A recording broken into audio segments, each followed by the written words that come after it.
Bueny. It's a great day to be alive and well with you. It's rainy here. Inclement and all that good stuff. Bino Jeff Henderson's in the house. Brian Hartman will be by momentarily. Bino Jeff, congrats, man. The Colts had a nice night in the first round of that NFL draft. Congrats, buddy. Yeah, they did, Tony. I was surprised. I thought Tyler Warren would be gone by the time that they picked.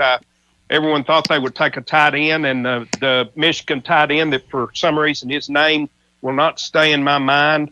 I thought that would be the guy, and he would have been a good pick too. But I'm thrilled that Tyler Warren was still there at 15 whenever the Colts picked there. Ty Warren is an absolute giant, an incredible football player. There were two great players on that Penn State team. They're going to be immediate impact players in the NFL on either side of the ball. The Warren guy and Abdul Carter is going to be a great player. So I think it's really interesting when you look at the draft in total from a college football perspective. What we know now is it's a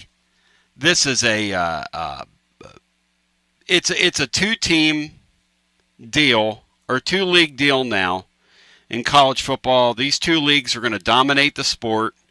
And those two leagues dominated the draft last night. And Beanstar, I think that's a precursor of what we're going to see down the line. I'm a real master of the obvious, you know. And my mastery of the obvious tells me that these two leagues, I think 26, if you guys want to, we can count them on the air later, it'll be riveting radio. I think it's 26 of the 32 players taken in the first round were from the SEC and the big whatever they are combined. Yeah, Tony, it's just more evidence that college football is basically a two-conference entity now. And maybe that's the way that everything is going to go, every sport. We saw college baseball where a College World Series was all SEC and ACC. Yeah. So far, basketball has remained the sport where the number of good teams are dispersed more evenly throughout the country. But so far in those two sports, it looks like in this era that you've got a two-conference deal. So Hughie the Bear is going to join us, and then we'll get some phone calls in. We've got 3 calls on hold already. I can't get to you, and I'm not going to lie to you. And I don't want to fight about it. Right, Brian Hartman? Do I want to fight about it today? Because I want to get the calls in, but we want to be kind to everybody. Be kind, rewind, as the shout-out girls like to say. Right, Bri? Be kind, rewind. Shout-out girls up in Minneapolis, St. Paul. Bri, are you pumped right now? Talk to me here. Are you fired up for Travis Hunter? Oh, but that ain't going to work. That ain't gonna work. What's Brian sound like, Bino? Sound like eggs frying. Yeah, like he's frying eggs or crunching popcorn.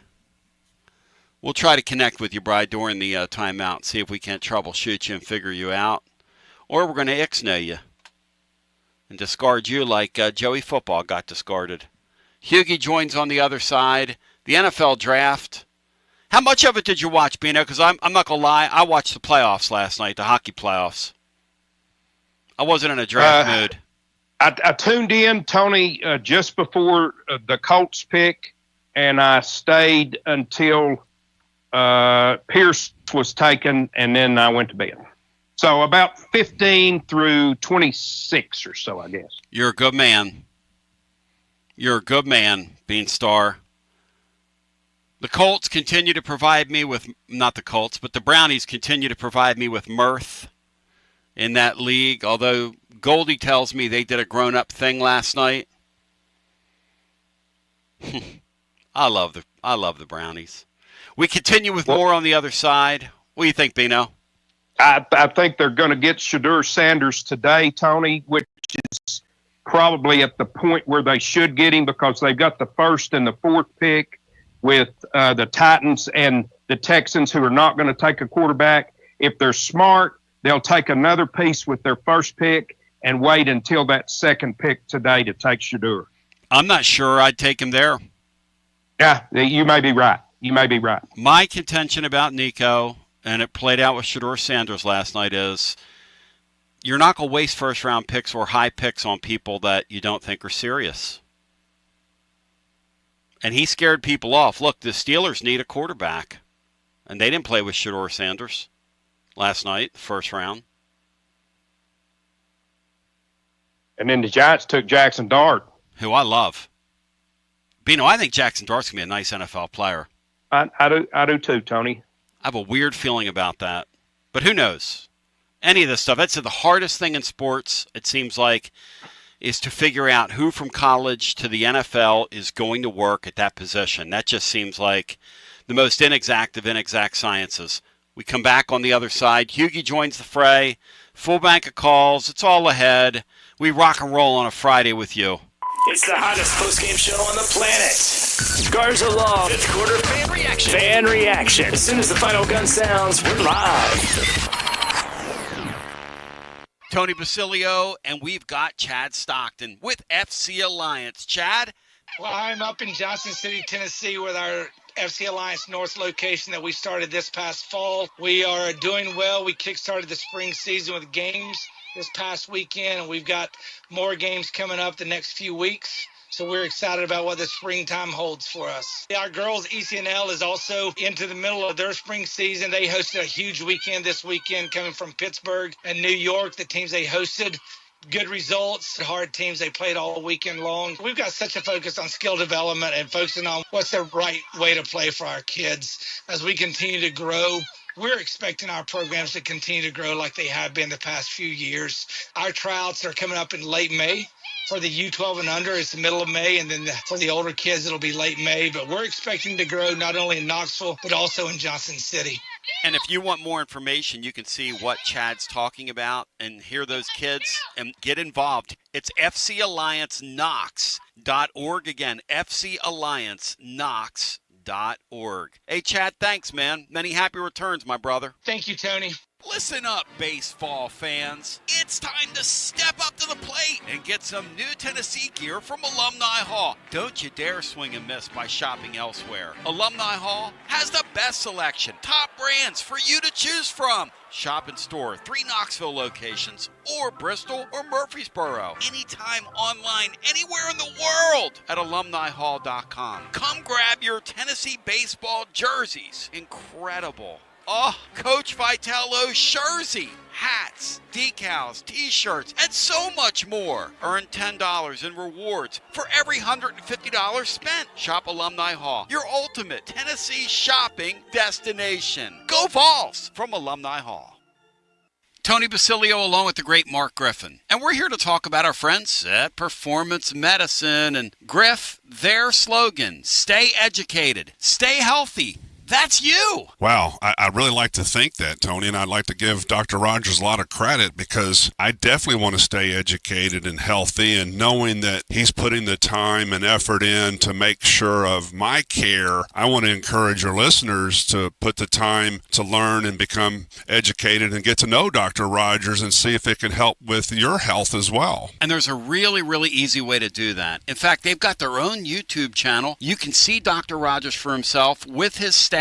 It's called The Performance Medicine Show over at the Performance Medicine channel over on YouTube. Also, more information at performancemedicine.net. To our friends in North Knoxville, a brand new location over in Fountain City, now accepting patients. So many ways to reach Dr. Rogers. And like they say, stay educated, stay healthy. Performance Medicine, online, performancemedicine.net.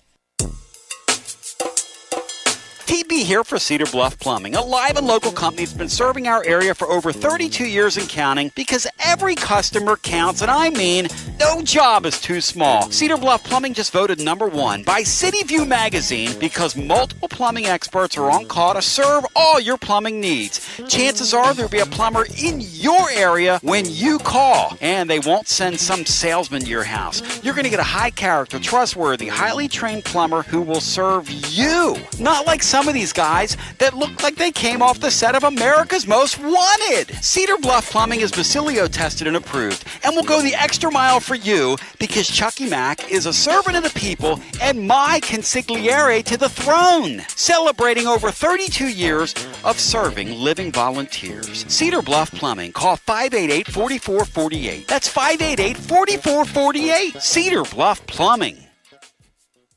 If you listen to the show, you know I'm passionate about people among us that get up every day and make our community better.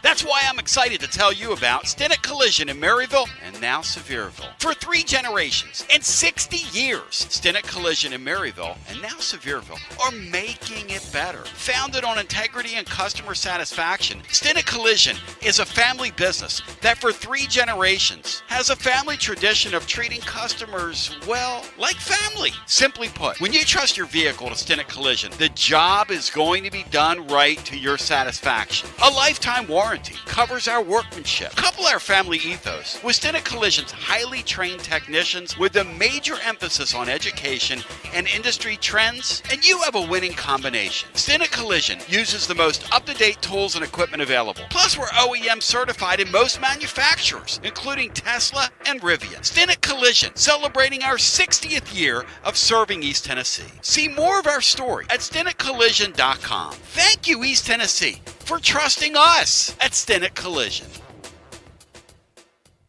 Jeff Hall here. I'm a partner at Rather & Kittrell Capital Management. Life is full of transitions. Planning for retirement, managing investments, or navigating major life changes. Here at Rather & Kittrell, we're here to guide you through every step. Visit rkcapital.com or call 865-218-8400 to start your journey toward financial clarity today. Rather & Kittrell is a registered investment advisor. Your next opportunity to see your Knoxville Smokies in the brand new Covenant Hill Park is next week. And what a week it is. Great promotions every night, including honoring our healthcare workers, one of our favorites, Star Wars night, and get all dressed up for halfway to Halloween. But this park, you gotta check it out. Get your tickets now at SmokiesBaseball.com. Knoxville Smokies. Ward Dumpsters, your local and veteran-owned dumpster rental company, has 12 and 15-yard dumpsters for week-long and weekend specials. Spring cleaning, remodeling, or yard cleanup, reach out to Ward Dumpsters today at warddumpsters.com.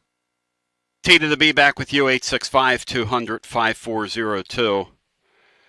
One of my favorite moments of my radio career, and one of the great things about doing this is getting a chance to meet some of the heroes of yesteryear. Now, full disclosure, obviously I didn't grow up here, but when you're in the presence of a guy like Steve Kiner, as I was, and then I'm gonna bring Mike Hugan in here momentarily, but I'm with Bino, and we're that's one of Bino's boyhood heroes. I mean, that's when it was real, back in the day now, and we're visiting with Steve Kiner at a Hardee's. And I'll never forget this as long as I live, because we're sitting there in that store, in that place. And I mean, that guy looked at me, Bino, like he was getting ready to eat me. But the presence that he had, I wrote in the blog today that Steve Kiner's presence had presence. That's the way I'll describe him. When you heard of the passing, Bino, of Steve Kiner, and when you think of Steve Kiner, the player, what do you think about? And what do you remember about that day, Beanstar, when we met him? And then I'll bring Hugh in here. Tony, you mentioned to him that you thought that they should do less hitting, and I thought we were about to have more hitting on the show live. He was having none of that. When I think of Steve Kiner, Tony, I think of one of the guys in the era that made me a Tennessee football fan for life. Great respect for Steve Kiner. He was a hard-nosed, intense, excellent football player and a winner. I think I saw Tennessee was 26-6-1 in the time that he played, and he was such a good football player that he kind of overshadowed Jack Reynolds, who played right next to him, who of course went on had a fabulous college career and a pro career as well. And he was even more intense than Hacksaw Reynolds, who got his nickname for like cutting a Jeep in half or something after he got angry when they lost the football game. So that tells you all you need to know about Kiner. And Kiner, well, one of the stories about his legendary intensity is they used to have the Skyriders tour that came around before the season started. All the riders would come to one site and do their interviews and write their preseason stuff. And they told him that year that Tennessee, I think, was Ole Miss was picked to win the league. Tennessee was picked to finish second. And they said, Ole Miss has a bunch of horses this year. And he told them they didn't know the difference between horses and mules. Of course, that led to Ole Miss beating Tennessee 38-0 down there. But still, that was the level of it. Even in a preseason, he was having none of it. So just a great football player and one of the guys that turned me into Tennessee fan that I am today.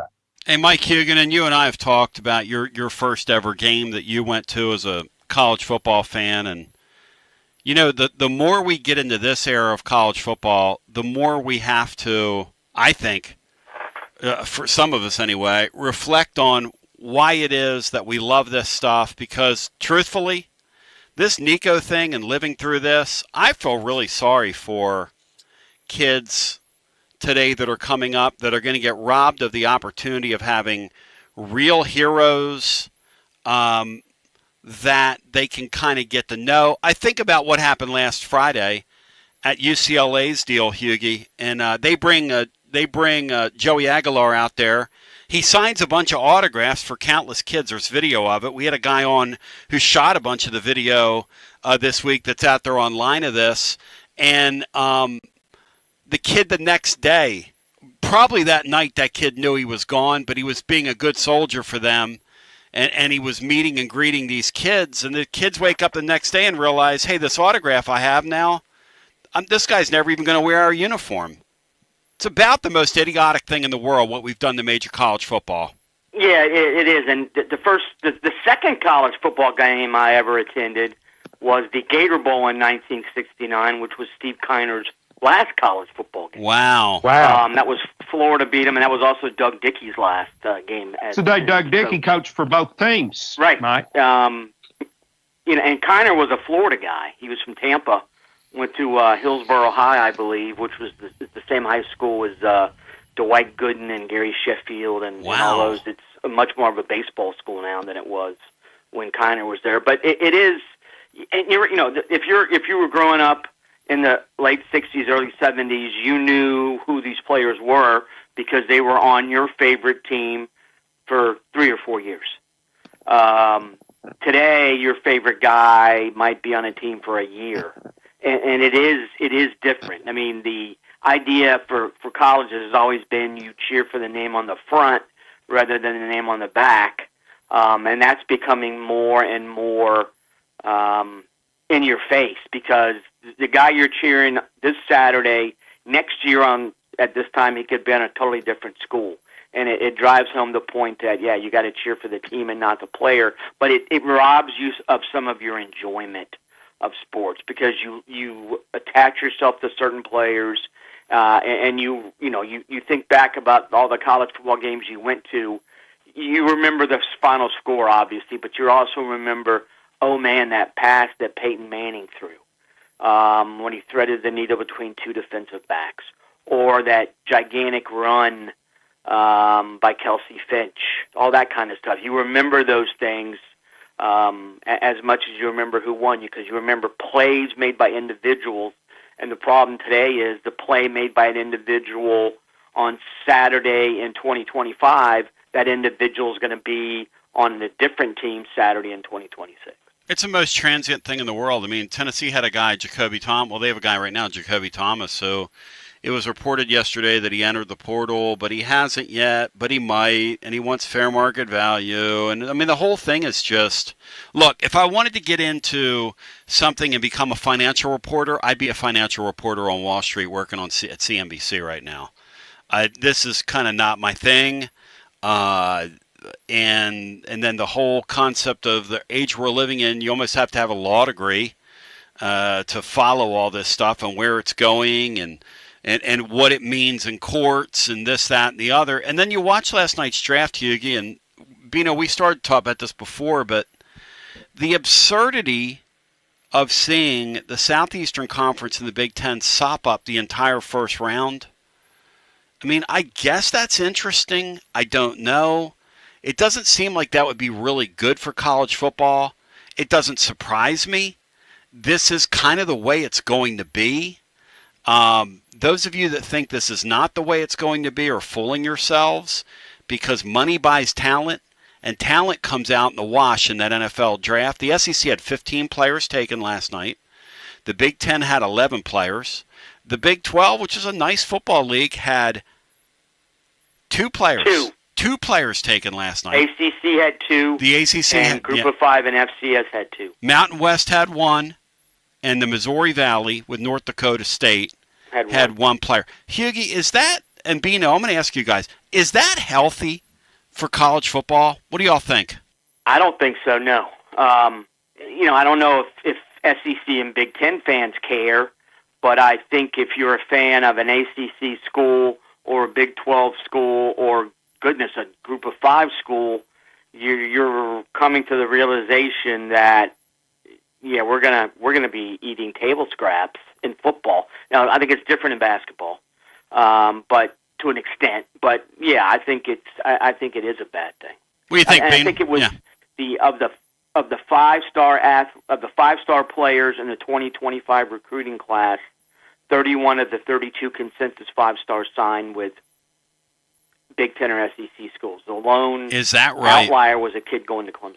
Is that right? 31 of 32 5-star players in those 2 leagues. I mean, let's just all open our eyes and realize what's happened here. And it's only going to get, when you get revenue sharing going, and then you can feed them out of another bucket, which we've talked about, because the other bucket's going to be endless. But even the TV revenue gives these 2 leagues a tremendous leg up on the other conferences.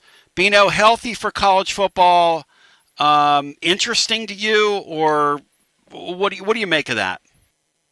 No, it's really maddening and frustrating to me, Tony. I mean, I'm still mad about the loss of regional pride and integrity in conference alignments. So no, this becoming the NFL without restrictions is the last thing I wanted to see. Because that is, Hughie, what we have. This is the NFL. Like, I was talking to a buddy of mine who was in Major League Baseball for 20-plus years and around professional baseball for 30-plus, and he said, Tony, I know this is how you make a living. He said, but this cannot be sustainable for you, for anybody, because fans are eventually going to get burned out if they don't figure out a way to put some guardrails on this. And I think he's right. I fought it at first and said, no, it's making the sports more popular. But having lived through this Nico thing, this is the silliest freaking thing in the world, Hughie. It's just silly. Yeah, it is. And I think I can remember I was at On3 at the time, and around the time the transfer portal came in, and there were still, so this would have been 2021. And I was on your show and a couple other shows, and people were, the transfer portal, it's going to be horrible, blah, blah, blah. And I'm like, well, let's get serious here. It's sort of a fairness aspect for a player, because if you're a regular college student, you technically could go to 4 schools in 4 years. You could transfer whenever you wanted. And I think back to that, and at no point did I ever think that a football or basketball player would do that, but that is what's happening.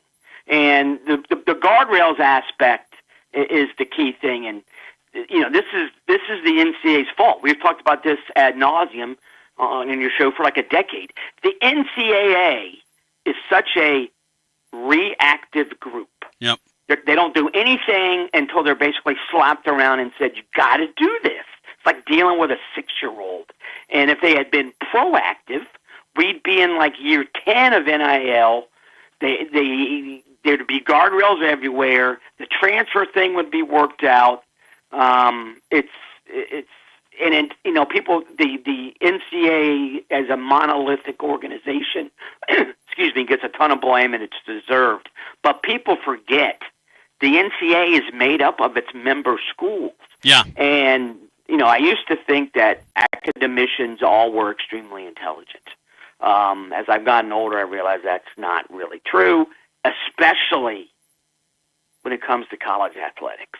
Because some of the folks who have been making decisions in college athletics not only are not very smart, they're outright idiots. So the fact that the college football and college basketball and the entire college athletic situation is the way it is can be blamed directly on athletic leadership in colleges for the past 40 years. They've never been out front of anything. There might be one or two deep thinkers, but they've always been shouted down or kicked aside or whatever. But college athletics there's always going to be fans. I just think the enjoyment of a college football Saturday, whereas in 1999 you would never miss a college football Saturday, I think maybe now you're like, you know, we can get a great deal on a flight to Italy if we go in September. Let's go. Whereas you would never think that before. I talked to one of my dear friends, Billy Jarvis, yesterday, who literally, as of like 4 or 5 years ago, had never missed a game. And he was telling me the last few years he's missed games, and he's finding it easier to miss games now. Yeah, exactly. Because why, at the end of the day, and I'm speaking against my living here, but he's like, why would I be loyal to something that at the end of the day doesn't even care about me? At least in professional sports, there are contracts. Like Bino said, what this is here is, and look, and I still love, look, Eddie Rabbit, I love a rainy night. I love it. Okay, I love a rainy night. We all do. It rained here last night, and I love college football.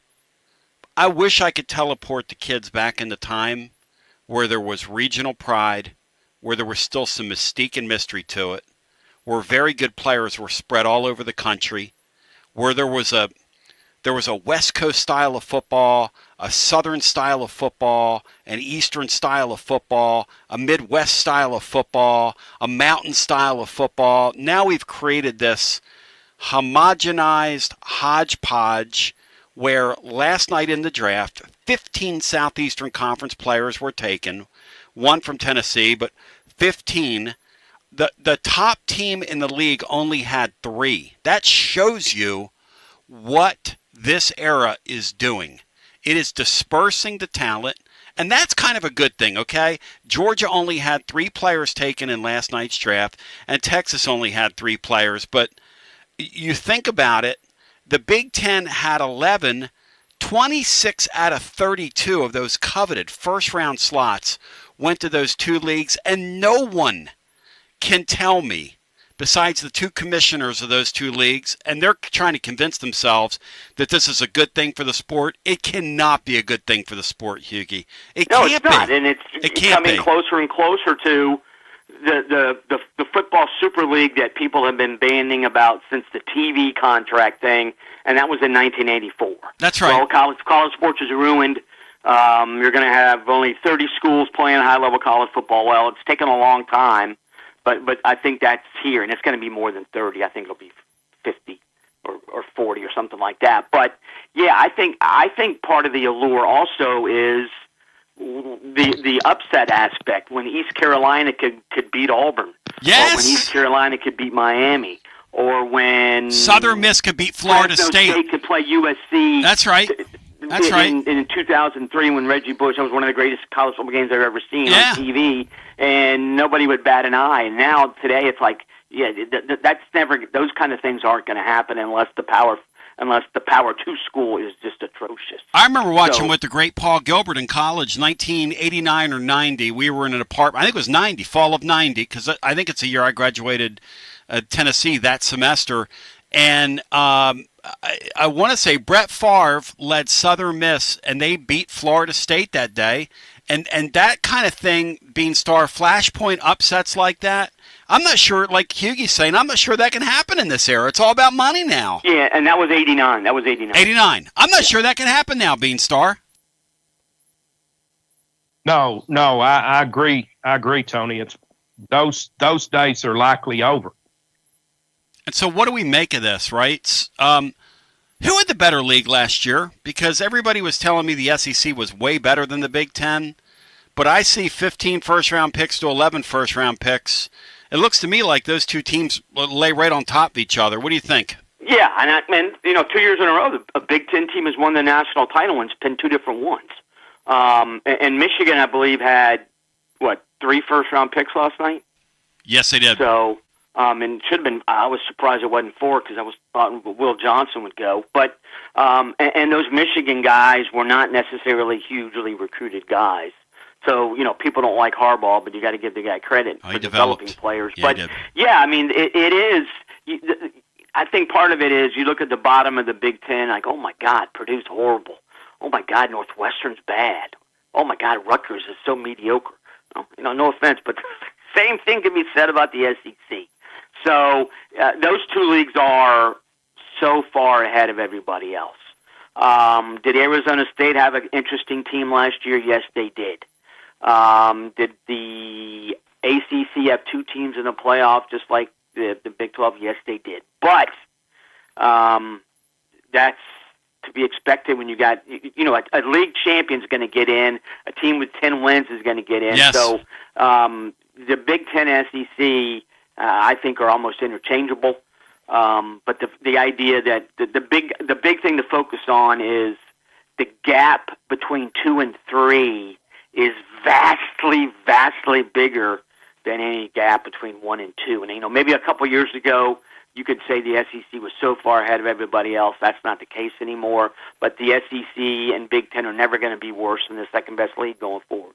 And Bino, the weirdest thing about it is when I think about the SEC and the Big Ten, we would have fought like cats and dogs if those leagues weren't expanded. We'd be on here arguing with each other about it. But now that you've got UCLA and USC and Oregon, and then we've got all these teams that kind of don't belong in our league, it just, to argue about that stuff feels kind of idiotic to me almost. Yeah, Tony, I don't.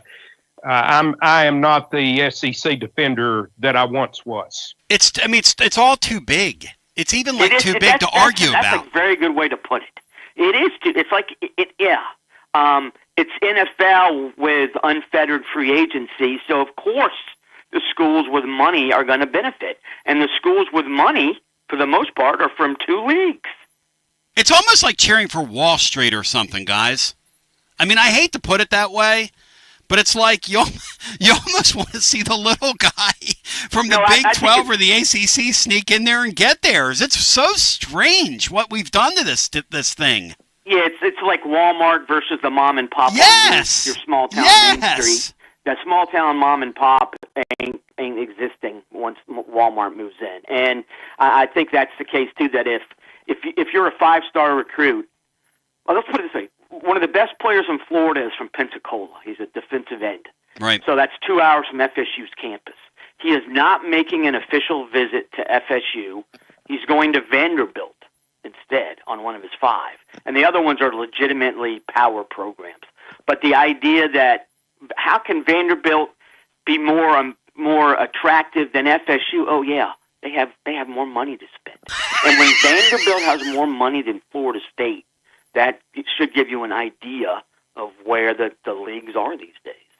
Bino, here's where it's gotten to for me, guys. Yeah, go ahead, Bean. I'm to the point to where I'm cheering for the SEC to expand to 20 teams, break up into two 10-team divisions where you rarely play each other except in the championship game, and the division that Tennessee's in is more like the old-time SEC that I remember. Amen. I think that's and I hope that's where it goes, because that's the only way to put a little bit of the toothpaste back in the tube to get back into regionalization. And I'm telling you, the kids listen to us like, oh, these guys are old. No, this stuff is going to get you. If they don't figure this thing out soon, it is going to get them. There's no such thing in any of these sports as too big to fail. When I was a kid, Major League Baseball, you set your watch by it. You set your clock by it. And they sat there and kind of twiddled their thumbs. And if I wasn't on the air, I'd use another saying right now. But I'm going to tell you something. They got blown by. And if you don't pay attention to what's in front of you, you will get blown by. And major college football has major issues. And when I look at that draft last night, I go, that's pretty uninteresting. That's pretty uninteresting to me. I mean, okay, so these two, and what did you say, Hughie, of the 5-star guys in this? 5 stars in the 2025 recruiting class, 31 signed with Big Ten or SEC schools. The outlier went to Clemson. Hey, Bino, what 2 leagues 5 years from now are going to lead the Sure, yeah. going to lead the NFL draft, Bino? Let's take a stab at it here. The SEC and the Big 20. There you go. And Hughie, let me ask you something. So Nico walks out the door. Joey Football walks in. Orange Throat wrote something great on the blog today, which is that for the second straight year, the league looks like it doesn't have the knockout quarterbacks that we've become accustomed to in the conference. And Tennessee, particularly on their schedule, does not have – Rashada guy, we don't know what's going on with his shoulder. Or not Rashada, but Lagway, I'm sorry. We don't know what's going on. And that's the other thing. It's so hard to keep all these guys straight. I'm thinking of Rashada because I read about him in the portal. He's going to go here. He's going to go there, blah, blah, blah, blah, blah, blah. And he started over here. And it's like, okay, fine. I'm old. Lagway hadn't thrown a ball in the whole offseason. I look around the league. Tennessee's kind of in a hindered spot right now at quarterback. I look around the rest of the conference. Mateer has cycled on the Tennessee schedule out of the West Coast. Bunch of people aren't really familiar with him. Georgia's got kind of an unknown at quarterback with Gunnar Stockton. Who knows how that's going to pan out? We know about the kid at Vanderbilt. Talk to me here. Is the league better at quarterback this year over last year, or are we about in the same boat? What do you think? I think it depends a lot on Mateer and Lagway, and Sellers continue to get better at South Carolina. Ole Miss, you figure, takes a step back. What's Arch Manning going to be like at Texas? Nussmeier is loved by the NFL scouts, but I'll be honest, I watched Nussmeier, and 25% of my reaction to Nussmeier was, what is he doing? That's just stupid. Now, he does have a good arm. He trusts his arm a little bit too much. I think it would also help LSU if you got to run the ball, Brian Kelly. At some point, you can't rely on Nussmeier to throw it every single down. But, I don't know what Kentucky's quarterback situation is going to look like. I think Aguilar is a solid floor guy. I don't know what his ceiling is. It's going to be, A&M. I'm not a huge fan of Marcel Reed. There's a lot of question marks about SEC quarterbacks. And your point about Gunnar Stockton, Carson Beck Carson Beck was great 2 years ago. He was good at best last year, and now it's Stockton, and I don't know how good he is. So Georgia maybe has. I think they have come back to the pack. I think Alabama has come back to the pack. Yes. What's Auburn going to be like? Thing is, you can't be worse than Auburn in quarterback the last couple of years. So it is going to be an interesting situation for quarterbacks this year. I don't think you can look at anybody. Nussmeier and probably Arch Manning. But again, is Arch Manning all that he's supposed to be? I don't know. I think of Sarkisian as a guy who is very interested in winning, and if Arch Manning was better than you, wouldn't he have played Arch Manning last year? So what's Arch Manning going to be like? So there's a ton of questions even about the so-called stars at quarterback in the SEC. Mateer is highly thought of. He played at Washington State, which played a Group of 5 schedule last year. And Oklahoma's offense, their offensive line wasn't very good. Their receiving core was mediocre. There's a lot of pressure on Venables. They've spent a lot of money in the portal, so let's see what happens. But, you can look at basically, I think you can look at every SEC team and think, are they really going to be as good as quarterback as people think they are, or are they going to be as bad at quarterback as people think they are? All right, now, hey, let me ask you this. Fascinating. It is fascinating. Kick me, and Throat made the point, hey, Tennessee's schedule, there's not a lot of good quarterbacks on it. And you know what? It's hard to argue with that. He's like, okay, so Tennessee's got quarterback issues, but I'm looking at the rest of the schedule right now. I got a guy at Florida hadn't thrown a ball. Who knows? I had no idea. Nobody knows. I'm rooting for that kid because that was one incredibly poised, terrific young football player that I saw on the field. He saved their season last year, and he was a true freshman. That was a heck of a player. And as somebody that enjoys the sport, I'm rooting for that kid. The Sellers kid, they go off our schedule, Bino, and we don't see him. And you know what I say to that? Thank God. I'd hate to see that kid against our defense, Bino, the way he runs around. We haven't been able to contain one of those guys in the 40 years I've been here, Beanstar. I'd hate to see us play against him, Bino. Yeah, the way that they came on last year, Tony, I was pretty happy we didn't have them late in the season last year on the schedule. You could say that again. Here's a question, Hughie, right? Because we're going to think about this in the offseason. These two power leagues are going to lay right on top of each other, and it's going to be the debate. Which one's better? And again, they're both going to have the most players taken in the NFL draft each year. It's just the way it is. They're spending the most money. What about the Big Ten's quarterback situation? I know about Aller at Penn State, who's thought to be a top 5 pick in next year. We're miles away from that, but the projections of, I mean, people have Nico as a number 1 pick next year. Good luck with that. We're a year out. I say good luck with that. I'm standing against that, not for it. But what about the Big 12's, or the Big 10 rather, the 18 teams in that league, their quarterback situation compared to this league, Hughie? What's your snap judgment? Ohio State looking for a new quarterback. They didn't go out and get one in the portal, so I guess they think they're confident in what they have. Let's find out. Michigan's quarterback play last year was abysmal, so they may be going with a true freshman. Penn State's got their guy coming back. Luke Altmaier at Illinois might be the second best returning starting quarterback in the Big Ten. And no offense to Luke Altmaier, I don't think he's that good. That's amazing. So I think the SEC has questions at quarterback.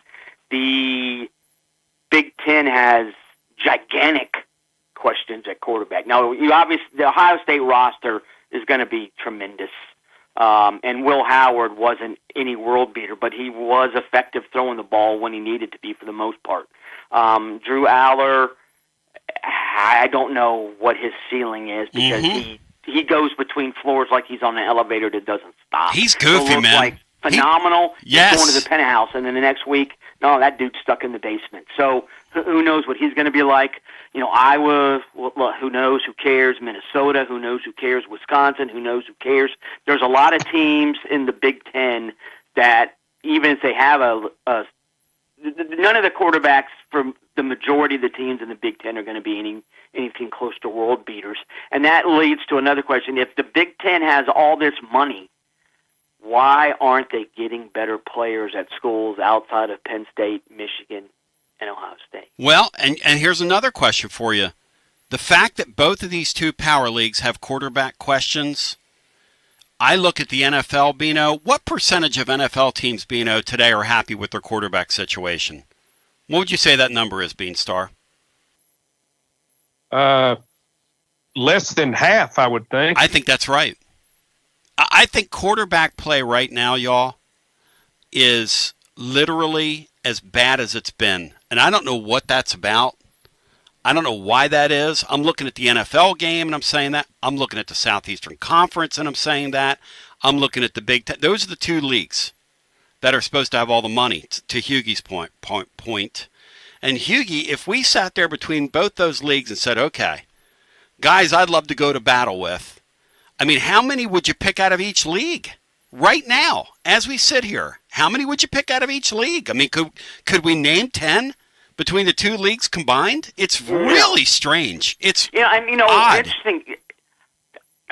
The Pavia is a really, I think, pretty solid college quarterback. Yeah. But, that kid has zero chance playing the NFL. Yes. But you wonder if Diego Pavia was at Alabama, what could he legitimately do? And maybe I think he has a ceiling, but I think there's also a consistency to his game. But you're right. I mean, and the quarterbacks obviously are going to emerge, and there's going to be players who are much better than we're saying right now. But if I'm looking for sterling quarterback play, frankly, across college football in the fall, I'm not confident there's going to be sterling quarterback play.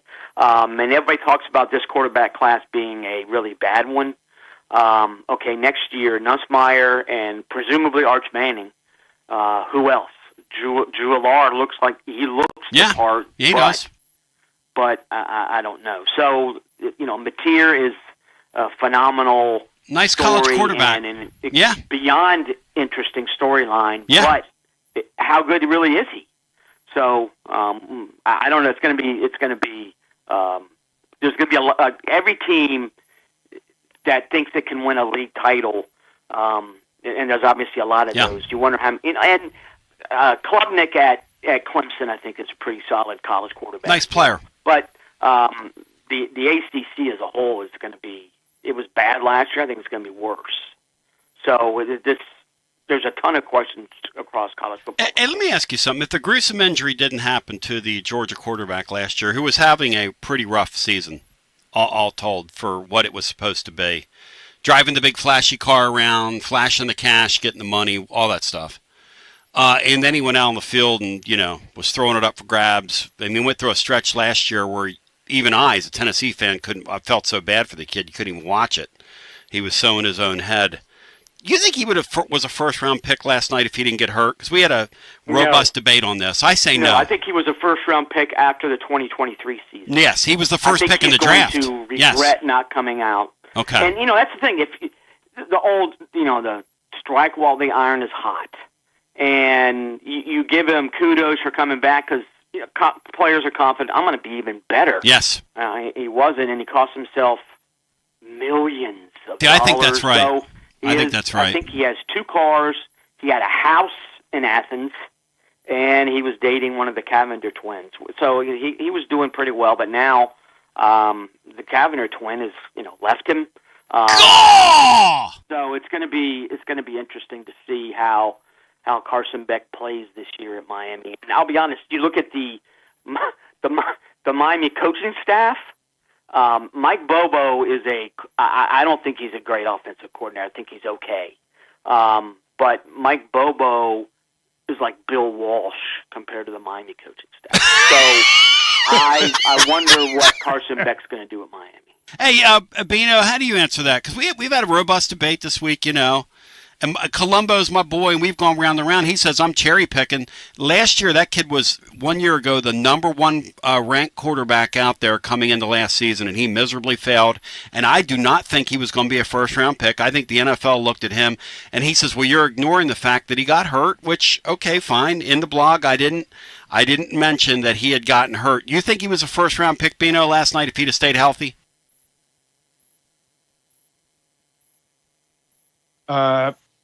Likely, Tony, had he stayed healthy, he would be a first-round pick. I don't claim to be an NFL draft expert or quarterback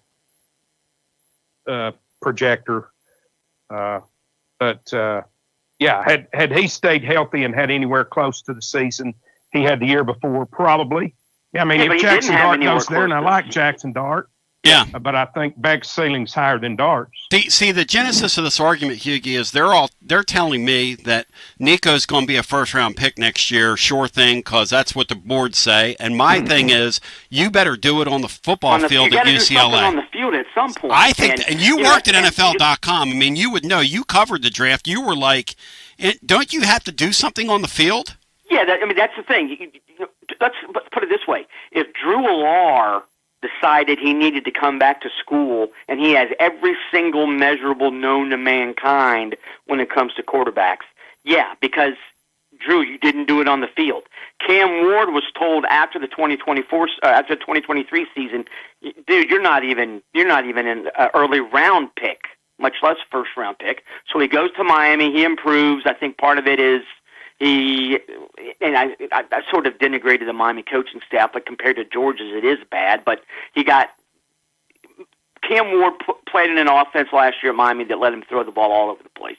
and he went from being a third-day pick to the number one pick in the draft. I think Carson Beck went from being a first-round pick in the 2024 draft. I think he would have been a mid-first rounder if he had left Georgia after last year and not transferred. I think that he would have been a second-day pick. And I think he's betting on, I'm going to do the same thing Cam Ward did. I'm going to go to Miami. I'm going to get better. I'm going to be a first-round pick in the 2026 draft. And he can regain that because he does have some measurables. He's got a nice arm, not a cannon, but a nice arm. By all accounts, he's a relatively high football IQ guy, even though he made a ton of mistakes last year. But, I think that Carson Beck cost himself a ton of money by not leaving college after the 2023 season. Is Nico? And you're right. I mean, Nico. Is he a first-round pick? What did Nico do last year that makes people think he's a first-round? I don't know. He's on projections. That's what they're telling me. They know. I don't know. They're telling me that he's on boards. You think that Nico's a first-round draft pick next year, Hughie? No way. Thank you. It depends on what kind of year he has at UCLA. Yes. I mean, he certainly is an intriguing, high-ceiling prospect. Yes. But you look at what he did against SEC teams last year, and he threw 8 touchdown passes in 9 games. Bino, does Nico feel like a first-round pick to you right now, Bino, coming into the year? No, absolutely not, Tony. And regardless of where he's picked, I don't think he's going to be a very good NFL quarterback. But I would caution you guys, just about every year, the Jets or the Browns or someone has one of those early picks, so no one's off the board. Yeah, it only takes one to fall in love. That is very true. And there's a lot of bad organizations. In fact, there's a reason the same teams in that league, like the Brownies and Bry's Jags, no offense, Bry, are drafting high each year, and they keep drafting high. And the reason because their organizations are awful. So, Hughie, any final thoughts for us on the way out? I love you, man. Great talking to you. The idea that Mika Egbuka went first round to the Bucs out of Ohio State. The Ohio State 2021 receiving corps, 5 first-round picks. Chris Olave, Garrett Wilson, Jackson Smith-Njigba, Mika Egbuka, and Marvin Harrison Jr. 5 first-round wide receivers in one college receiving room. And Brian Hartline, I kind of knows what he's doing, doesn't he? I mean, they have some money, but they're finding the right people. I'd like to find one of those guys, let alone 5 of them on the same. They would. And Mika Egbuka is the leading receiver in Ohio State history. And I'm a Bucs fan, and he's a really good player. But what are you doing? Your defense is pitiful. Why are you drafting a receiver who, if everybody's healthy, would be the number 4 receiver? Hughie, I don't get what the Bucs are doing. How quickly does Sanders come off? That's pretty good recruiting. How quickly does Sanders come off the board today, in your opinion? I think he'll be either the first pick in the second round or the 4th pick in the second round. He's off you, Bino. Houston and Tennessee pick 2nd and 3rd in the second round, but they don't need quarterbacks. So if I'm the Browns, I take another player with the first pick, and then take Sanders. Then again, though, if you're Shedeur Sanders, okay, you've been sort of humiliated in some respects. Do you want to go play for Cleveland? And that's, and you're right. Coached up by Jimmy Coach in shorts? Dart's probably thinking, I'm a first-round quarterback. Oh, my God, I got to play with the Giants. You're right. I mean, I think there is yes, I'm in the NFL, but I'm sort of on one of the junior teams because the front office is so pitiful. So that's an aspect that I think people get overlooked at times because there's what are the Falcons doing drafting James Pierce? They drafted an edge already, and they took another one, and they gave up a future first-round pick. That's another franchise. Bad organization, man. Front office. No doubt about it. Thank you, Hughie. Love you. All right, talk to you next week. Thanks, man. On your TLD Logistics hotline, 865-200-5402. I got to ask Bino on the other side, and then we're going to take some calls. I've arrived at a position statement here, and I want to see if Bino signs off on it. Next time Josh Heupel or whomever is the head football coach here, in this era of free player movement, whatever you want to call this era we're in, okay, with the no restrictions at all. The next time they find out that the representatives for their starting quarterback that they've invested in, and they've never missed a payment to, and none of that stuff. They've done nothing but right by this person and the family and the support staff and the team around them, okay? Like we use this, like the term handlers that drives Will Heflin crazy, who will be with you as soon as the LSU game goes final on Sunday over at tclub.team, on our socials, on YouTube, the whole shebang.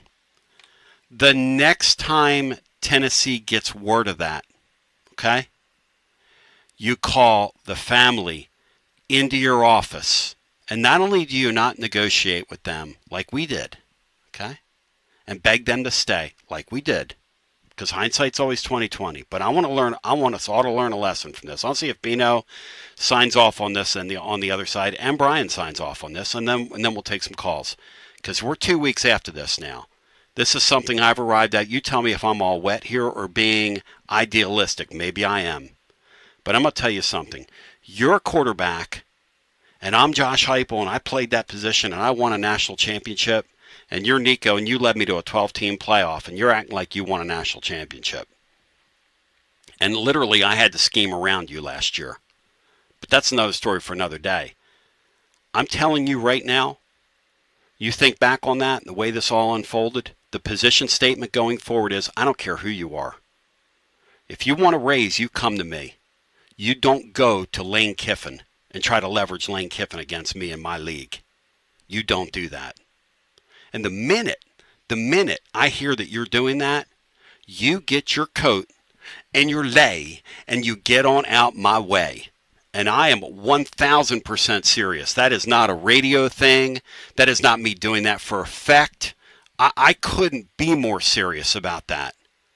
And ladies and gentlemen, that is Trash Talk, and it's presented by our friends at Ward Dumpsters, because I'm telling you right now, looking back on it now, I'm mad at Josh Heupel over that. Whether that's fair or not, that makes me mad that he put that we were not valued enough by everybody involved. You know, in the moment back in December, we were all worried that Nico was going to leave. I remember, we were all worried.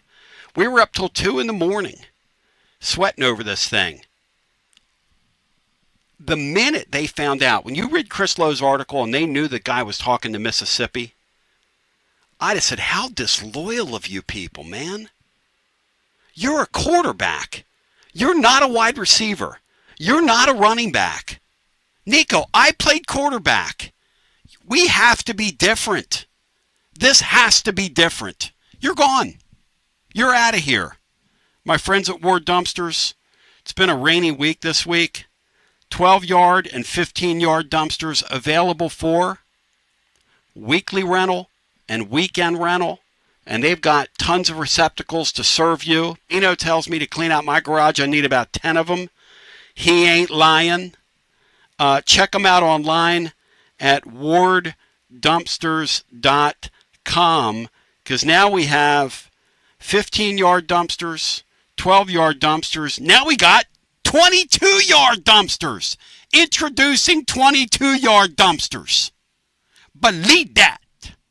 We got Friday to Monday weekend specials, and we've got a midweek special running right now over at Ward Dumpsters. For more info, check out warddumpsters.com. We continue. I'm going to see if Bino signs, if he agrees with me on the other side after this. WJBE 1040 AM 99.7 FM. Translator W259AB. Powell, Knoxville.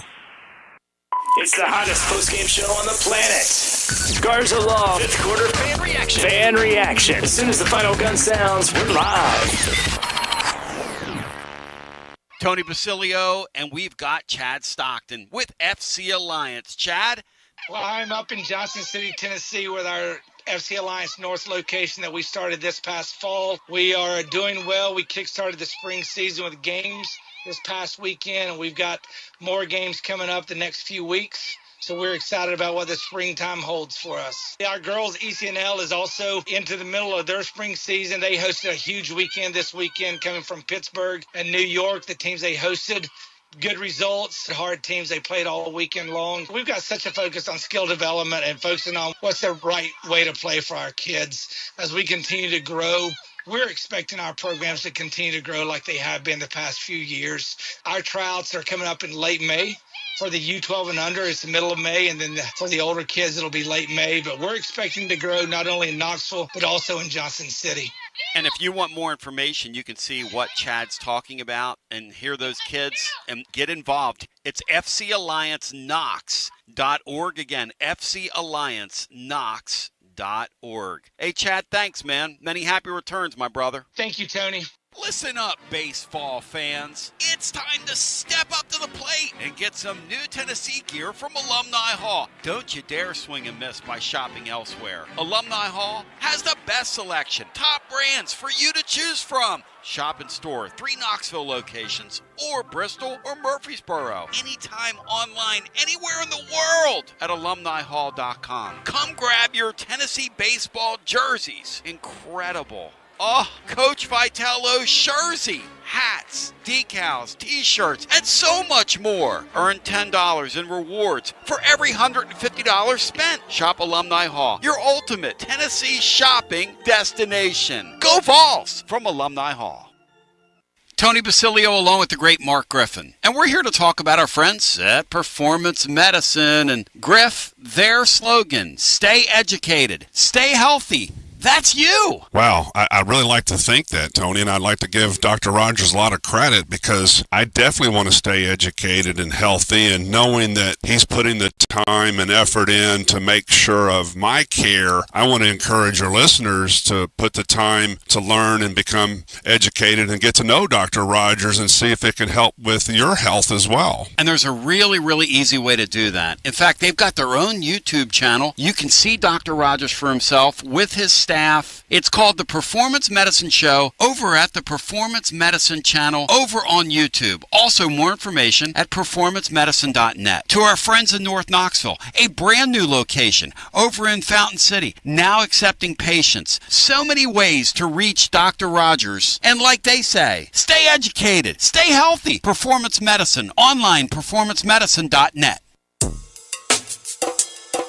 TB here for Cedar Bluff Plumbing, a live and local company that's been serving our area for over 32 years and counting because every customer counts, and I mean, no job is too small. Cedar Bluff Plumbing just voted #1 by City View magazine because multiple plumbing experts are on call to serve all your plumbing needs. Chances are there'll be a plumber in your area when you call, and they won't send some salesman to your house. You're going to get a high character, trustworthy, highly trained plumber who will serve you. Not like some of these guys that look like they came off the set of America's Most Wanted. Cedar Bluff Plumbing is Basilio tested and approved and will go the extra mile for you because Chucky Mack is a servant of the people and my consigliere to the throne, celebrating over 32 years of serving living volunteers. Cedar Bluff Plumbing. Call 588-4448. That's 588-4448. Cedar Bluff Plumbing. If you listen to the show, you know I'm passionate about people among us that get up every day and make our community better.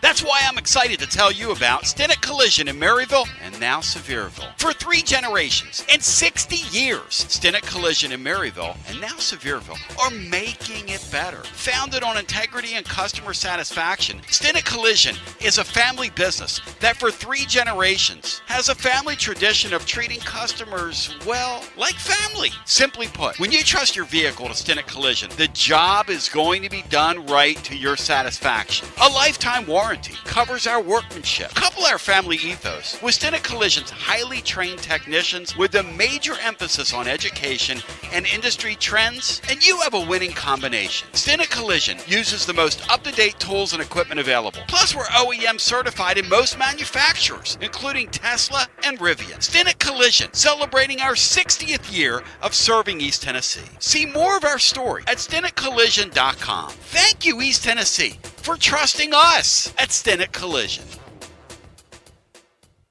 Jeff Hall here. I'm a partner at Rather and Kittrell Capital Management. Life is full of transitions. Planning for retirement, managing investments, or navigating major life changes. Here at Rather and Kittrell, we're here to guide you through every step. Visit rkcapital.com or call 865-218-8400 to start your journey toward financial clarity today. Rather & Kittrell is a registered investment advisor. Your next opportunity to see your Knoxville Smokies in the brand new Covenant Health Park is next week. And what a week it is. Great promotions every night, including honoring our healthcare workers, one of our favorites, Star Wars night, and get all dressed up for halfway to Halloween. But this park, you gotta check it out. Get your tickets now at smokiesbaseball.com. Knoxville Smokies. Ward Dumpsters, your local and veteran-owned dumpster rental company, has 12 and 15-yard dumpsters for week-long and weekend specials. Spring cleaning, remodeling, or yard cleanup, reach out to Ward Dumpsters today at warddumpsters.com. All right, Bino, Jeff, position statement here. My position statement is I'm head coach at University of Tennessee. I get wind that you've been negotiating behind my back before you come and talk to me with other schools. You're my starting quarterback. You are goodbye. That's my policy. In fact, I even go public with that. I make that my policy. Am I wrong? No. When you threw next time in there, Tony, I agree with you 100%. Tennessee should never allow it to get to this point again. I think early on in this process, this brand new world that we're in, I can't blame Josh Heupel too much for what occurred this time, but it shouldn't occur again. I agree. Amen. And I got, I'm kind of like combusting yesterday in the third hour over it and getting madder the more I thought about it, because you let these people run all over you, but you have to learn from this. Like Matt said in the blog today, happy anniversary, Matt and Tina. Matt said in the blog today at the bottom of his baseball report previewing the LSU series that Josh Heupel needs help. It's pretty obvious he needs help. I don't know how you get guidance through something like that, but you have to learn.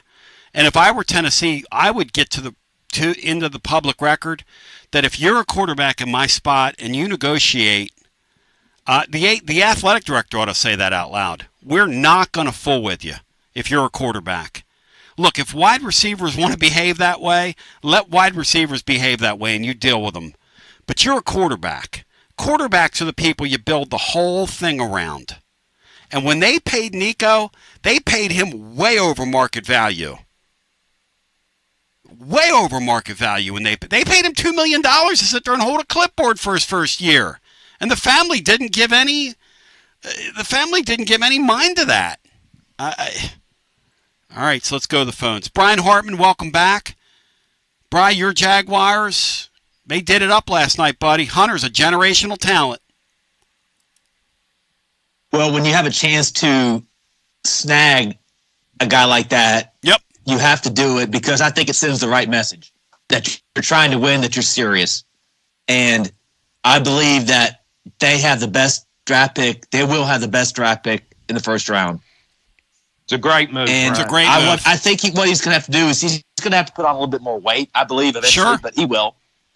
And I don't know how long or how many plays he'll play on defense if they plan on playing both ways. I'm sure there's something that they're going to work out there, but he could be there. He could be somebody that you could build around for at least 5 to 6, 7, maybe 8 years. Be a very 20-25 if he pans out. Thing for him to go both ways. Back to the phones we go. Hello and welcome into our next call. You're on the air. Hey, guys, Dave. Hey, Dave, welcome in. Hey, Jeff, if Tennessee in football goes 7-5 and they go 7-5, 8-4 in 2026, can Heupel survive that? I would hope so, Dave. I would hope so. I just think there has to be some equity in 2 10-win seasons in your first 4 years. I think that shows just how capable Josh Heupel is in that position, just how much more capable he is in that position than anyone we've had in a long, long time. So I would hope so. I would hope that we have the foresight to see that we've got a solid guy in that position. Do you think he's okay, this is year 5. Is he recruiting at a high enough level to win a championship? No. I'll answer that. No. Dave, I think that he has the right approach. I think the correct approach is to try to build your team by signing high school players and supplement by going to the portal.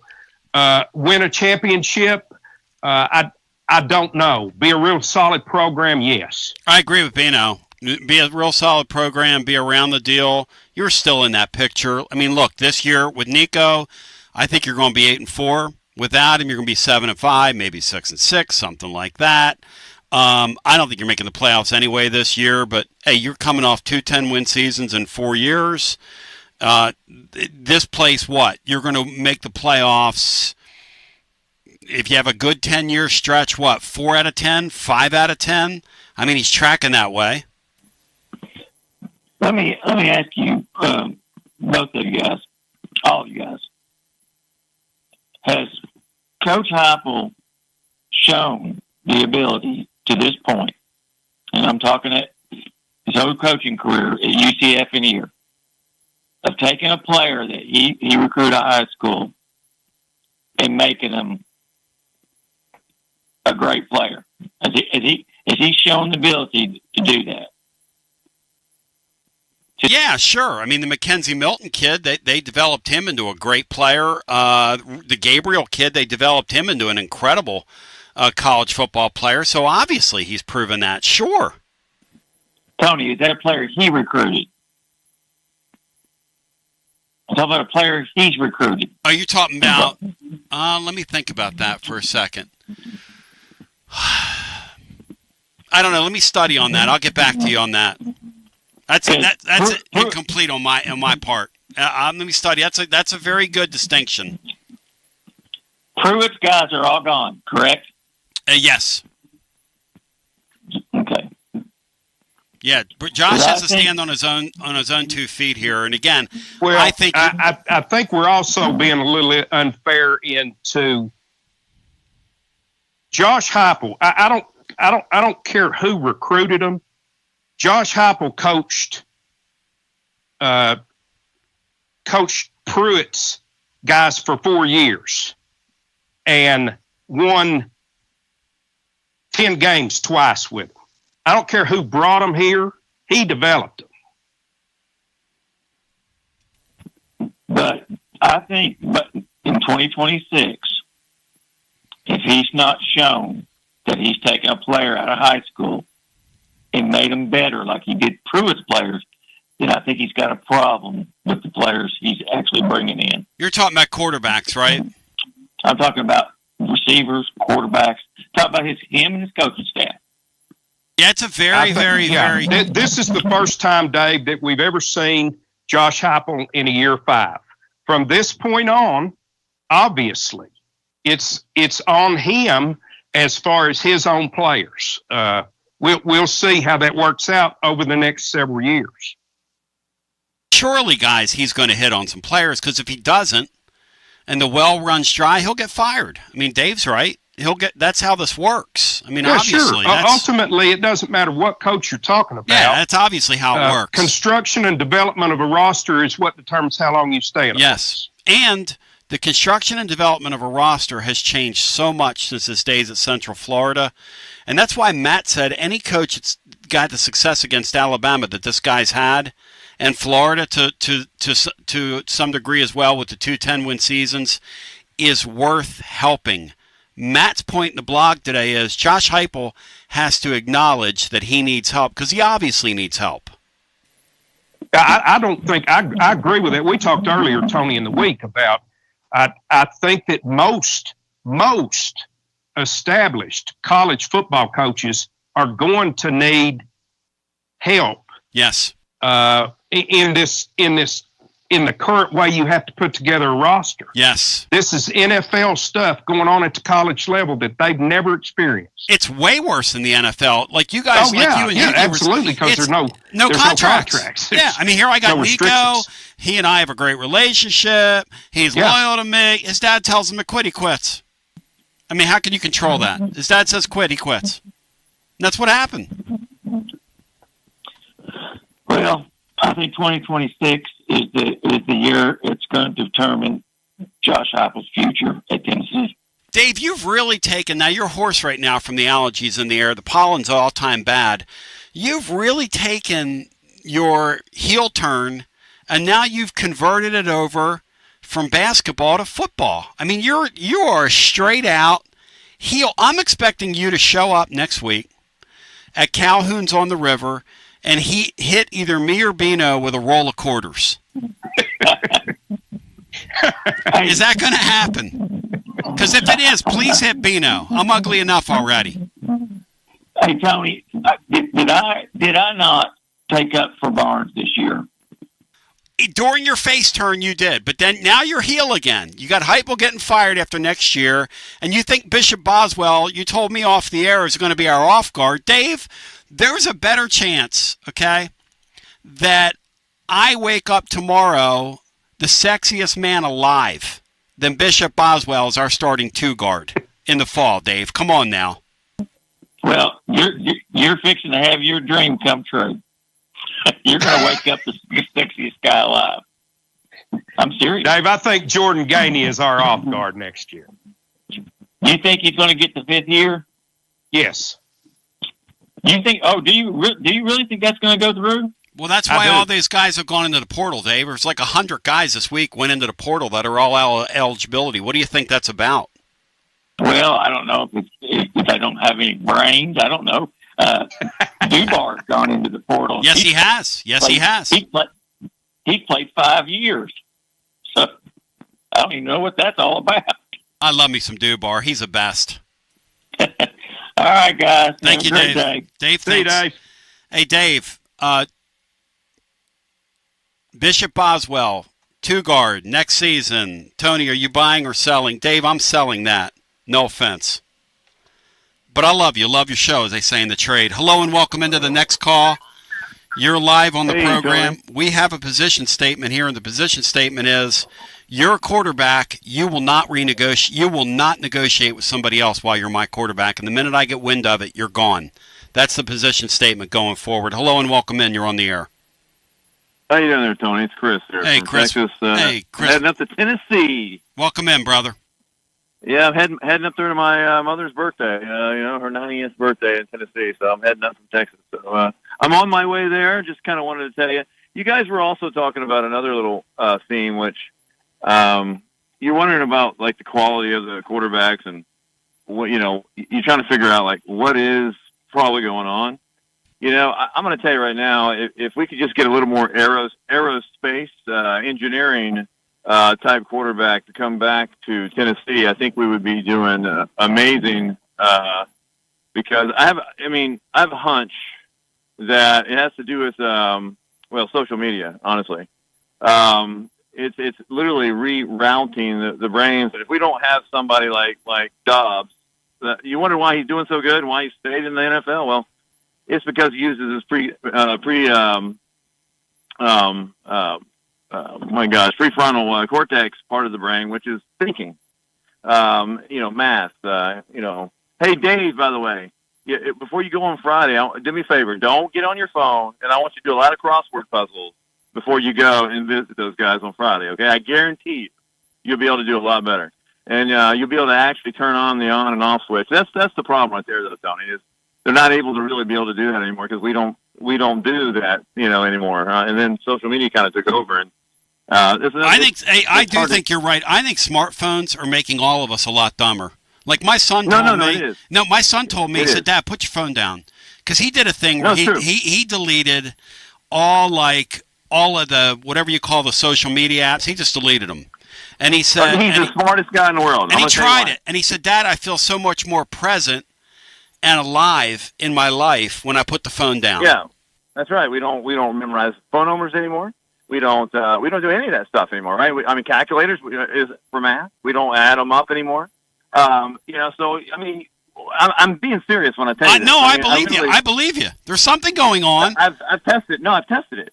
I with my kids. I literally, I can teach you. Well, the one part all right. So I got a thing that I'm doing, which can't really talk about too much. But imagine two parts of the snake in the brain, and I've learned how to tame the back end of the snake, which is your alert center. The thing, we all watch that movie In and Out. That movie where the guy, he starts out, the anxiety kind of starts out a little bit where, happy's still there, fear's still there. All those guys are still there, right? They're present. Well, when the happy center gets going, nobody can control it, right? He starts wanting to control everything. Well, that's the part that social media does to us, okay? All the eye candy, all that kind of stuff. And then once that happens, there's another part of the brain that is supposed to actually, have reason when it comes through. Well, that's the cortex I'm talking about. Well, when you don't do anything that help him manage it, like the on and off, well, what ends up happening is the hippocampus, the thing that actually does the reasoning, it shrinks. And when it does, it goes straight to your amygdala, which is the thing that actually says, hey, my God, look over there. Look over there. Yep. Anyway, okay, so the point, what I'm trying to say here is that's sort of what's happening. So these quarterbacks, when they get up there, they can't see that. That's kind of what I was trying to tell you. I was more vague before. I was more specific this time. Okay, so there's the actual reality of what's happening. So when they try to get into these and read the defenses and all that, my God, they can't do all that. You got too much coming at them. So if you want to get some, aerospace quarterbacks back in here again that actually are like him, well, yeah, then we're going to have some, or, better yet, how about this? What if he just bans the phones for spring up through the season? Let somebody else do all their social media stuff. And then I guarantee you would see a change. I guarantee it. And they would actually start coming back to, being back to the way you wanted to go back, like how all those football teams you were talking about, the different areas. Bring it on back, bro. Take the phones and throw them away. Hey, Bride, does what Chris is saying make sense to you, Brian Hartman? I won't delete all my social media apps, but I have been practicing tweeting less, posting stuff less, just doing less and less notifications about what I'm doing, what I'm seeing, and everything else. And I'd like to not using them as much. Well, I'd like to take this opportunity to remind people to please subscribe to our YouTube channel. It's the Tony Basilio Show. If we ever get some movement in basketball, I'm going to be going live there at some point. Maybe it happens later today. Maybe it happens while we're playing music tonight over at Holston Hills Country Club. We'll be playing music over there this evening. Oh, it's private. Yeah, that's a private event. I'm sorry. Laura just told me. Yeah, but the point is that you've got to like and subscribe and then turn on your notifications. And, like Pavlov's dog, you'll be right there, Chris. See? No, honestly, no. Really, I'm really actually on more than you realize. I really am talking to a lot of big people about, a lot of what I'm just. No, this is real. Listen, I believe you, man. No, it is real. No, it is. There's no telling how much time poor Nico spent on his phone after watching him on a football field last year. Oh my God, yes. Right? I'm not bagging on the kid. I'm not bagging on the kid, but he wasn't making decisions. Hey, who went down to Miami? Who was the quarterback, right? Oh, Carson Beck. Yeah. Okay, so we got Carson Beck, and guess what happened about a year and who did he start dating? Who's now the queen of what? Social media. Social media. And what did she do to him? She threw him overboard. She screwed him. Because his hairline is receding like mine was. Chris, thank you. Good talking to you. Bino, that was a unique phone call, I got to say. Yeah, without question, Tony. Chris. Yes. From my standpoint. Yeah. He wasted some doctored information on a remedial student like us. Well, but let's just put this in plain English. That guy spends too much time on social media. That's where he met her. She is kind of a blonde, and no offense to her, but she's like a blonde out of a bottle. I mean, that's a thing. She got one look at his hairline and said, "You're going to look like Basilio," and he's 50, which is pretty accurate. And she said, "See, you wouldn't want to be you," to him. So let's go back to our phones without further ado and get our next call in. TLD Logistics phone lines are hopping, popping. And Brian was stopping in the first hour, but he's overcome it because Brian's got new headphones. Hello and welcome in. You're on the air on a Friday. How you doing, Tony? Bill, how we doing, buddy? You just scared me. I didn't mean to scare you. I've never heard you come through that loud and clear since you called Jesse's new girlfriend to my attention. Yes. Has Bino weighed in on Jesse's new girlfriend now that Chris has told us about? She's lovely. She's absolutely stunning. You sound like you're just saying that. Do you believe him? No, do you believe no, she's lovely. Bill, do you think he really believes that? I don't know if I believe him or not, Tony. I haven't seen her, Bill, but I'm not going down that road again. She is lovely. At your birthday party, I'll never forget what Bino told you about Jesse's last girlfriend. Yeah. Tony.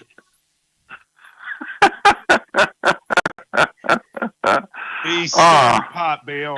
Billy, what did you think? What did you think of the Titans pick last night, Billy? I want to know right now. When they, I am giving both Brinker, Borgonzi, Miss Amy, and Callahan an A+. When you give Amy Adams Drunk an A+, I know we've hit pay dirt, my friend. I know we've struck Earl. Yeah. I watched all four of them over there in the war room, shaking hands with one another.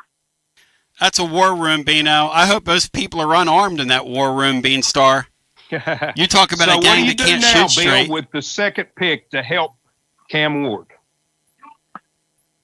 It's hard to say.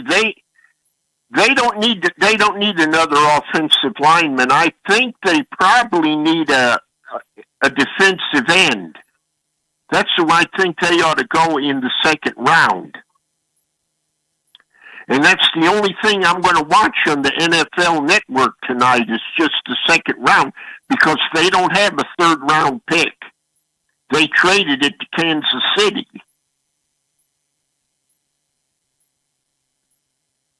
You guys still there? That's not Yes, good. Sir. That's not good, Billy. You got to have draft picks, man. That's not good. Yeah. Well, or they could make another team an offer that they can't refuse. Either the Dallas Cowboys or maybe your Eagles. I'll tell you what. Bino, I was surprised last night when the Cowboys did not take the Sanders kid. And I knew they weren't supposed to.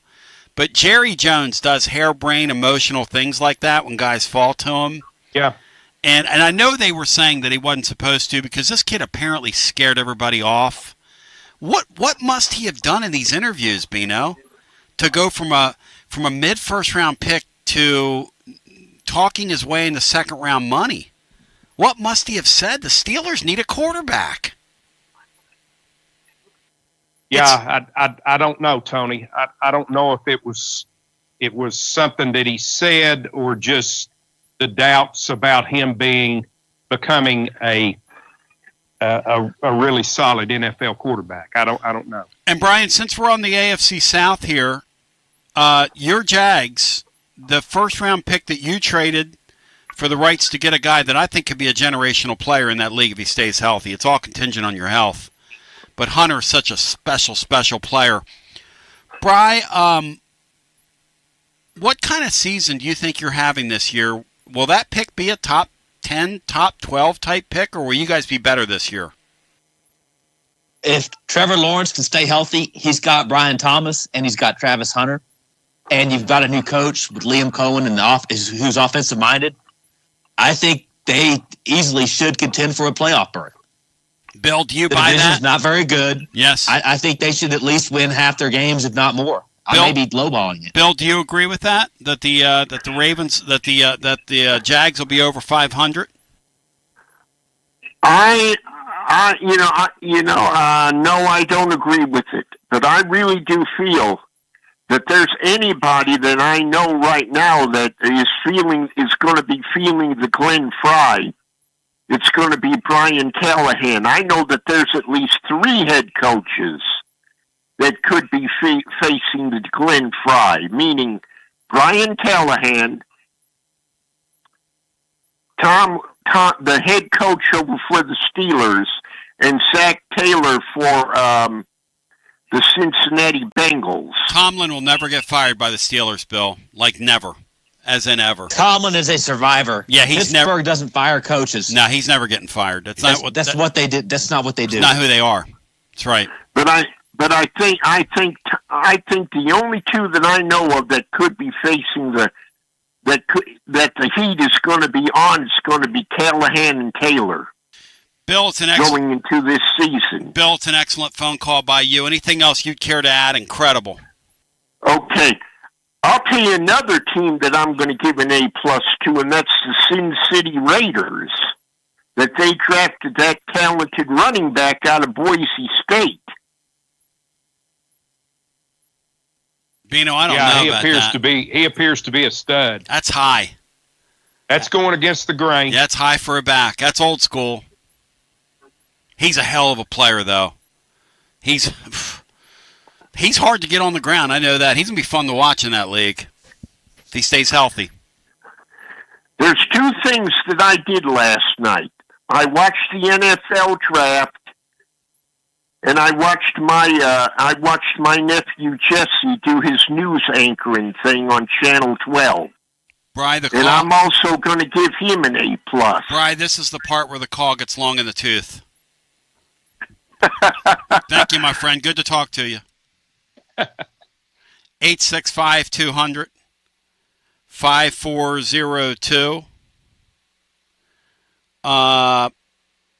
Let's go back to our phones. If you want to get in the mix and in the hunt with us, I want to remind you, Will the Thrill Heflin will be in here with Garza Law, Tennessee Baseball, extra innings on, well, I guess it's Sunday afternoon. Bri, do we know what time Eastern time the game starts on Sunday? Yeah, it's a 3 o'clock first pitch on Sunday, so he'll be in there 6:30, 7 o'clock. 6-ish. Yeah. 3.5 hours.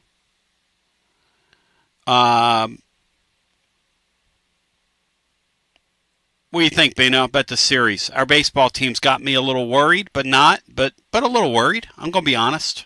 There's some worry spots there. Say, I was looking at the overall stats, Tony, and these two teams are just mirror images of each other. They're so close in every major hitting and pitching category. This is really going to be, or should be, a really, really good series. I'd love to win the series, but again, we're to the point right now.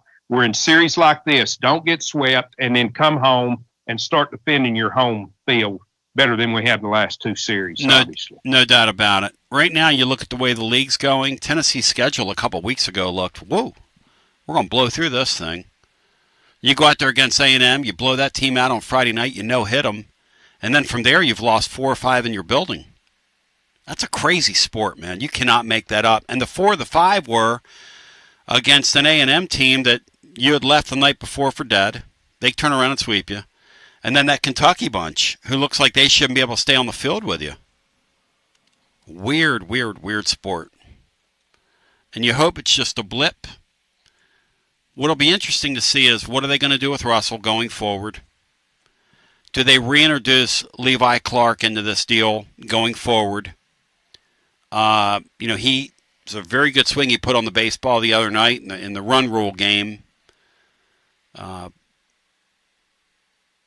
And you're going to play in front of probably close to 40,000 people over 3 games down there. It's going to be pretty wild in that place. Let's go back to our phones. 865-200-5402. So I think Keelan being back on the field is a big deal, Tony. I agree with that. I think that re-solidifies your offense. I mean your defense, and as long as his hamstring is good now, and as you say, it opens up that DH slot to put another hitter in the lineup. I'm not so sure I wouldn't give the Grimmer kid an opportunity. He's another one. That guy puts professional swings on the baseball. Even in these SEC games, as you've seen him in spot duty, the ball jumps off that dude's bat. But only you should be able to left hand, right hand that slot now. Levi Clark's got to get back into this thing, though. He's just got to get back into it, I believe. Hello and welcome in. You are on our Friday edition. Tony Madison in Texas. How you doing? Hey, Madison. Great to talk to you, man. Good to hear your voice, brother. Hey, great to hear you guys. I want to talk a little bit about football. I've been, like you guys, trying to grind the tape on this Aguilar guy. Love that you guys had Brooks Austin on. I watched his program here earlier in the week. And, guys, I got to say, I'm pretty excited. I was, like you guys, a little bit down on Nico. I mean, he just doesn't see the field very well, can't get in the right play, running out of bounds against Arkansas. I know we tried to let that go, but, I mean, that wasn't let go by me. I was pretty pissed about it. So, to see Aguilar come in, I'll be honest, guys, I'm probably 10 times more excited about this season than I was with Nico. I'm ready to roll with this guy. Hey, listen, what choice do we have? And this could be a really beautiful ending to a really sad chapter. And I don't know what a beautiful ending is. Look, I don't think we're going to win 10 games with him. I didn't think we were going to win 10 games with Nico. I don't know if we have enough football team to win 10 games. I'm just trying to shoot you straight here. But if this guy can take you out and lead you to an 8-4 season, something like that, and look pretty good and pretty fun doing it, and hit some deep balls, and we can get back to playing Josh Heupel football, I'm just going to say this out loud here in the mid-spring. That's going to be enough for me. I don't know if I'm a loser, Beano. Am I a loser here? I'm kind of excited to see what this kid can do, though, Beanstar. Yeah, I am too, along with Madison. And Madison, I don't think there's any doubt that we traded down as far as physical skills and ceiling of a quarterback. There's no question we traded down. What I'm uncertain of is, did we trade down in the ability to engineer Josh Heupel's offense? Yep. That's what we're going to find out. And really, at the end of the day, that's all that counts, because I'm not watching this to watch a professional football prospect. Right. I don't care about your pro prospects. Well, guys, keep in mind, I mean, this Aguilar guy had the best quarterback season of any player in Appalachian State football history, right? Yep. He's the record setter for yards, record setter for touchdowns. Yes. I mean, that is not a slouch program. This guy has had some time in the saddle, as we say here in Texas. And when I watch him play, I mean, he's playing behind a horrid offensive line, throwing to receivers that are not open, that are not making contested catches. At least, you know, most of his tape last year, I mean, they were a pretty bad offense. 2023, they were a little better. But, guys, I think this guy can do something. And I know he doesn't have all the physical tools, but, I mean, who are the best quarterbacks of all time? Manning, Brady, Montana. You know, they don't have those big flamethrower arms. You're They're right. good at processing, and that's what this guy does. So Watson Brown, hey, Madison, Watson Brown had a good line the other day. He said, when I'm coaching a quarterback, and I hope I don't misquote him here, but I tried to make a mental note when he said this. He said, I would rather have to gear you down than gear you up. And he said, look, I'm not knocking Nico now that he went out the door, but he's a guy you have to gear up. He said the difference between this kid and Nico is this kid's going to stand in the spot, and he's going to make the pass, and he's going to take the hit. He said, now that can be good or bad, because as a quarterback coach, when you're working with a guy like that, he says you've got to gear him down. There are some balls you have to eat or you have to get out of the pocket and run with. He said, but I would 10 to 1 rather have a guy that I have to gear down than gear up. Did I hear him properly, guys? Did I hear that right, Bino? Because I think that's what Watson Brown said to me earlier in the week. Yes, that's what he said. Do you buy that, Beanstar? Because a guy like this kid, he can make you go wow, or he can make you go geez, wow, man. Like, what are you doing? What do you think? I think part of Nico's issue last year, not only inability to process, but I think he was also risk averse. I think at some point you have to throw the football. And this kid may make a lot of mistakes, but I don't think he's going to play scared. And Madison, is that kind of what you're getting at with him when you watch Joey football? I do. I mean, he's got a big enough arm. He's a really good processor. He's throwing really aggressive passes. Like, he's zipping things in there, and he is not afraid. He kind of reminds me of Baker Mayfield when I watched him rip us apart in 2015. I mean, that guy's just gripping and ripping, throwing a good deep ball. getting his guys in the right play, and staring down the gun barrel, giving this guy a chance, right? I mean, he's taking a hit. Nico wasn't doing that. Milton wasn't doing that. I'm just happy to see a quarterback that's going to work through his progression instead of these guys that just lock on to one receiver, and if it's not there, then they either take a sack or try to run. And I think we've been seeing too much of that this year. But I want to ask you guys this before I let you go. Maybe this is something to ask Watson Brown, and I think, Bino, we talked about this a couple months ago. I expect to see us in a little bit more 12 personnel with 2 tight ends for a couple of reasons. Number one, the way that they're playing you on defense with 2 high and 3 high safeties, we've got to figure out a way to run the ball and get them out of that. We couldn't do that last year, even though we had a good run game, and the penalties obviously hurt us. But two, to y'all's point, usually you need to have 6 receivers in this offense to be able to run it effectively. If I'm running base out of 2 tight ends instead of 1 tight end and 3 receivers, maybe I really only have to have 4 good receivers. And that doesn't mean that I can't run the ball effectively. And of course, I can't throw deep shots. So I'd be interested to see with Joey Football, as we'll call him, if they don't run out of a more heavy run set and then give them some chances to push the ball down the field. What do you guys think? I think that's an interesting thought. I mean, you'd be zigging when a lot of other people are zagging. However, the other thing about that is, in this, we'd like to see Kitzelman get back, who was really productive last year. He has the pec injury, which in this dark spring Tennessee's going through, it's raining and pouring on everybody here. But the thing is about the 2 tight end set with a quarterback that's got like kind of a surface level knowledge of what you're trying to accomplish. It seems to me you're helping your quarterback too when you do that. You're giving him a little bit more security. So I'm going to ask Watson about that. I made a note for that. Is there any other question you have for Watson Brown along those lines? Because I promise you'll hear me ask him that. So here's my question, Tony. All right. In this offense, it's all about how many do I have in the box and how many do I have on the outside, trying to get a numbers advantage. Now, when I'm running into light boxes every down, which is really what we saw a lot of last year, I cannot get to a point where I can't move the ball on the ground when they have 2 or 3 high safeties. If I can't run the ball on 2 or 3 high safeties, I'm totally dead, right? And I think that's what they did to us was, hey, I'm gonna line you up with the light box. I think I'm still gonna be able to stop the run. Or if you're picking up 4 or 5 yards a clip and I get you in a 10-yard penalty, which we would do all the time, then that just doesn't work. And so these guys running wide open for touchdowns like in 2021, 2022, they're taking that away from us. So my question for Watson is, how important is it that we run the ball effectively enough to get teams out of this 2 and 3 high look and get them back into a traditional 1 high safety with more in the box so that we can start seeing guys run wide open like we did in 2021 and 2022? Be interested to hear his thoughts on that. Yeah, thank you. Great talking to you. Because as I poked around last year and just talking to people that really knew the sport, and Watson's obviously one of them, and thank you. Great call, man. Appreciate you calling. 865-200-5402 if you want to jump in. It was readily apparent last year that people with Nico at quarterback determined that Tennessee was not going to be able, between their offensive line and everybody on the field, to execute cleanly enough to drive the ball when you took the big play away from the Vols.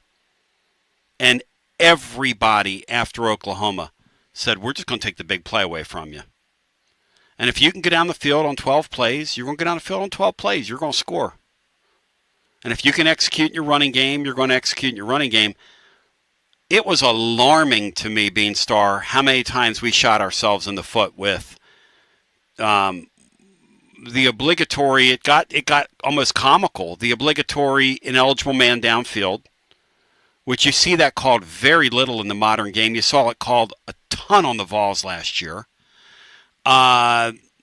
Goofy false start penalties, even in our building, goofy false start penalties. It became almost a comedy of errors. That was the way to play Tennessee last year, Beanstar. He's right. Madison's right. Yeah, it was, Tony, and I think even the most staunch Heupel defender, which I'm probably in the group, would agree that they have to clean up what they're doing penalty-wise, especially now that we're not a point-a-minute team. basically the way that we seemed to start out. And I was a little bit surprised after the success that they had against NC State last year that we didn't see more 12 personnel going forward. Boy, that's another great, really, really, really great point, because it's almost like they decided in 12, we're going to help this quarterback,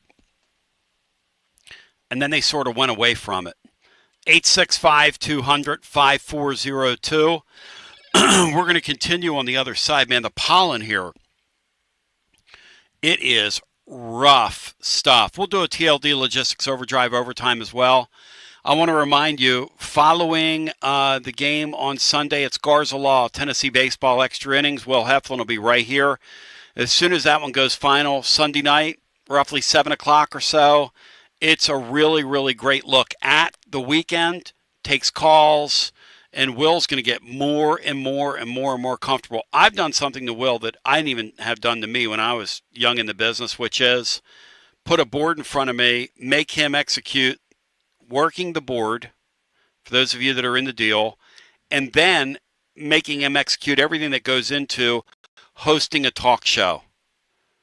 Look, he's got great broadcasting chops. He's done color commentary on television, which is a wonderful skill, and he's very good at that. He's also done a bunch of podcast work where he's open and gregarious and extremely engaging, so I know he can do all that stuff. The nuts and bolts of this and all the moving parts, I admire him, because he has not said to me, hey, Tony, I'm over here, help me. He has said, I'm going to learn this. I want to learn this. And he's going to be he's really good already. Trust me when I tell you this. This guy is going to be knockout at this before it's over. We continue with more on the other side as we continue after this. Guests appear on the TLD Logistics Hotline. Online at tldlogistics.com. Hi, I'm Jim Simpson, owner of Simpson Meats. When's the last time you grilled a really good burger or steak? One your friends still talk about. Our goal at Simpson Meats is to make that happen every time you have a cookout. All of our cuts of meats, steaks, burgers, briskets, and pork are always fresh, flavorful, and sustainably sourced. We are family owned, so we know the importance of knowing how and where your food is raised. We have been putting quality first since 1888. Visit our butcher shop off Lovell Road or online at simpsonmeats.com. Peace of mind is priceless, especially when it comes to your home safety and your family's comfort. That's why the pros at Pipe Wrench Plumbing, Heating, and Cooling created the Peace of Mind Maintenance Plan. Preventative maintenance for HVAC and plumbing is like changing your vehicle's oil, and experts recommend scheduling regular system checks to keep everything running smoothly. With Peace of Mind, you can safeguard your home from unexpected costly breakdowns and repairs. You'll get tons of benefits, including full system checks on HVAC and plumbing systems, water heater flushes, sewer camera inspection, 10% automatic discount on repairs, priority bookings, no service fees, and much more. Monthly service plans are as low as $20.25 per month, and total annual services are valued at over $1,500. Call Pipe Wrench at 865-264-8090 or book online at pipewrench.com to sign up or schedule your appointment today. And as always, same-day service guaranteed or the visit is free. Life never stops moving, and between the 30-minute commutes, daycare pickups, weekly soccer practice, Tuesday night yoga, X number of coffee runs, and that weekend trip to Grandma's, you're racking up the miles. What you need is a tire that can keep up, a tire designed for doers, a tire that's going to last, like the exceptionally long-lasting Michelin Defender tire. With an 80,000-mile warranty and the safety and comfort you expect, you can forget all about the miles ahead and focus on getting to your destination or conquering your to-do list. Fleet Tire, I-275 exit 1B at East Woodland Avenue in Knoxville. That's Fleet Tire, I-275 exit 1B at East Woodland Avenue in Knoxville. Fleet Tire. Basilio here for Budget Transmissions. TGMD, the great Matt Dixon, took his Ford Escape to budget, and like our gold bullet back in the day, it was a total mess. And now, Matt's back in the game. He's got a new transmission, axle, wheel bearing, both radiator hoses, engine mounts. coolant hoses. I mean, his Ford Escape was about to escape to the junkyard, but he didn't begrudge it. He took it to Budget, and now he's on his way back to Omaha. Budget Transmissions, over 30 years in business, conveniently located in Bearden. All extended service contracts are honored. A gold certified Repair Pal member. 865-584-4391. 865-584-4391. Budget Transmissions. Don't begrudge it. Take it to Budget. Hi there, Basilio crew. Jennifer Morris here with Keller Williams Realty. If you're thinking about selling your home, I've got good news for you. The East Tennessee and Knoxville areas are projected to have another strong year. I'll be happy to talk with you about the latest and greatest info you need. So give me a call at 865-694-5904 or contact me at nextmovesmokymountains.com. Hope to hear from you soon, and go Vols. Tony B here with the great Zakai Ziegler for Hey, whoa. Tony, I got this. Hey, Tennessee, it's Easy here. Next time you have an electric issue at your home or business, call my friends at Advent Electric. With offices in Knoxville and Nashville, it's Mama's Easy approved. You heard it from the most electrifying player in the league. Call the service professionals at Advent Electric, 865-588-0631. Online, adventelectric.com. Tell them ZZ sent you. Basilio here, and you know my friends at Carnes Motor Company started with a dream over a quarter century ago. I met Rob and Brian back when I still had hair, and they were working at a huge dealership in West Knoxville. But they told me back then they wanted to sell cars on their terms, and I wanted to do radio on my terms. Their terms, just like my terms, are ultimately your terms. In both cases, you're the winner. A Car Guru's National Award winner with a 5-star rating on all sites, just like our Vols. Everything about buying a car from Carnes Motor Company is no hassle. They specialize in high-quality pre-owned vehicles between the $5,000 to $25,000 range. And if you need to sell a car, they'll either buy your car or they'll help you sell it. Carnes Motor Company also has a top-notch service department. Therefore, every vehicle is rigorously inspected and serviced prior to delivery. So you're guaranteed to get a quality pre-owned vehicle every time. If you need a place for service, they've got you covered. Come be a part of the Carnes Motor Company family and tell them you heard about it from me. Online at carnesmotor.com, Oak Ridge Highway, 1 mile past the Carnes light. Carnes Motor Company. Ward Dumpsters, your local and veteran-owned dumpster rental company, has 12 and 15-yard dumpsters for week-long and weekend specials. Spring cleaning, remodeling, or yard cleanup, reach out to Ward Dumpsters today at warddumpsters.com. Portions of your TV show presented by Stinnett Collision, Maryville, and now in Sevierville. For 3 generations and 60 years, serving you online at StinnettCollision.com. Tony B back with you, 865-200-5402. Brian, give that man a shout out, because we haven't even said anything. We've been so locked into this alternative universe. The draft happened last night. We had a first rounder. Bryce, shout him out. James Pierce goes 26 to the Atlanta Falcons, who traded up to get him, and Pete Prisco calls it a big-time steal, or can be a big-time steal. I thought the Eagles were going to get him. Congratulations to James Pierce. I thought the Eagles were going to get him, and they pivoted and took a linebacker from Alabama. But we started out the show talking. The Eagles have enough defensive players anyway as it is, so they don't need. I think it's good to let somebody else have one. I think I read somewhere, Tony, where the Eagles and Bears have selected more Tennessee players down through history than any other franchise. Doesn't surprise me. Because we're heart and soul, baby. Because we're heart and soul. Bleeding Green Nation. Heart and soul, baby. Bring back the Kelly Greens. Do the right thing, Spike Lee. Let's go back to our phones. TLD Logistics Hotline. You're on the Friday edition. Welcome in. Hey, Tony, Josh, you boy. Wingzo. And I want to give a shout out to my alumni, Walter Nolan, who went to Powell, who got drafted at 16 by the Cardinals. How about that? How about that? How about Walter Nolan, man? How about that? Yeah. So I got a baseball question. Tony, do you or Will know how Liam Doyle did against LSU last year when he pitched against them with Ole Miss? Anybody know that? I do not know that. I don't think Liam Doyle was the same pitcher that he is right now.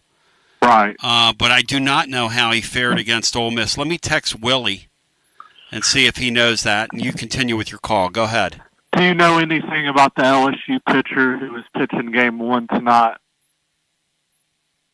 You go to Matt Dixon's breakdown of their starting pitchers in the blog today over at tclub.team. Yeah, it's great, John. And you will greatly enjoy what you read, because it might help you if you're thinking about getting some action on the deal. Because I'm thinking about playing this on the money line. Sure, have some fun. I'd have some fun. Why wouldn't you?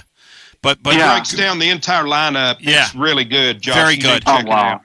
Good. LSU's so screwy though this year, and they've been so they've been like Sybil with their lineup, and Jay Johnson loves to tinker around with their starting lineup. Their top hitter in the league, who's hitting like 350 or something, is their 9-hole hitter. It's the weirdest thing in the world. Transfer from Auburn. We were talking about it yesterday. Ron Higgins, who we had on the preview of the deal, thinks Tennessee's going to win the series. Todd Walker sounded like he was leaning that way as well. We talked to him a couple days ago.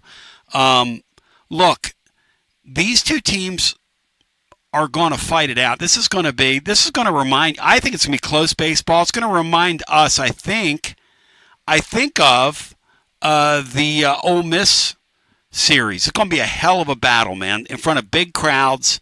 It's going to be what it's all about. Josh, stay right there. I'll let you finish your call. I want to remind the living listener that I love you, I appreciate you, I'm for you, I'm not against you, I stand with you. God willing, we come back on Monday and we do it all over again, Rice fans. But between now and then, check us out over at tclub.team, like and subscribe to Tony Basilio Show over at YouTube, and a special shout out to Willie Heflin, who will be in here with Garza Law extra innings on Sunday following the LSU game. We thank you, we support you, quoting the great Charlie Daniels. Peace. WJBE 1040 AM, 99.7 FM. Translator WJBE. Here it comes. Powell, Knoxville. Here it comes. Here it comes. Right. It's TLD Logistics Overdrive Overtime, presented by TLD Logistics. Online at tldlogistics.com. Ballet. And now let's go to the guys with today's edition of TLD Logistics Overdrive Overtime. Bino, will you join me? Because our mutual friend will not join me. He doesn't sell for this. I can't stand watching teams run around the bases on us like we're an 11U team. We don't control the running game at all. Are we going to watch that again this weekend? Or are we going to make some changes? We are, Tony, because it's just not an emphasis with Frank Anderson or Vitello. And again, it is frustrating to watch. And I don't understand why you're not teaching people to hold on runners, or to kind of change their approach to the plate when that's happening. But Kentucky stole 10 bases and scored one run they wouldn't have scored otherwise, out of 10 steals. So maybe they've got the right idea, but it is terribly frustrating to watch. And again, I'll go back. If you're not going to really emphasize holding runners on, and you're not going to change your delivery to the plate, then get your catcher in on it too. Don't have him throwing the ball when he's got little to no chance to throw anyone out. We threw a ball into left field when third base wasn't covered, and we threw a ball wildly, probably should have been caught by the infielder, but it gets out. It was an errant throw that got out in the outfield, trying to throw behind, on the behind guy stealing. Bring the catcher in on it too. Just have him throw the dang ball back to the pitcher.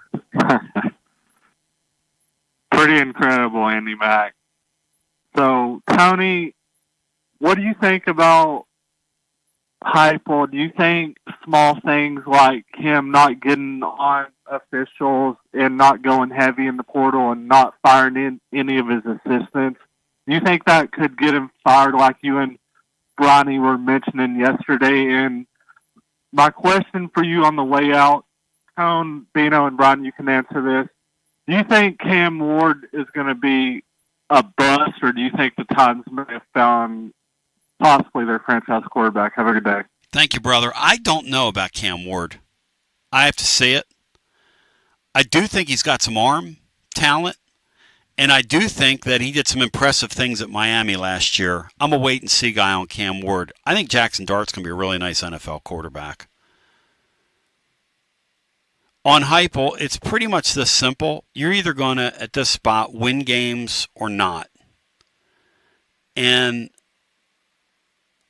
their approach in the transfer portal this offseason has been mystifying to me. Their approach in the class they're putting together for next season has been really curious.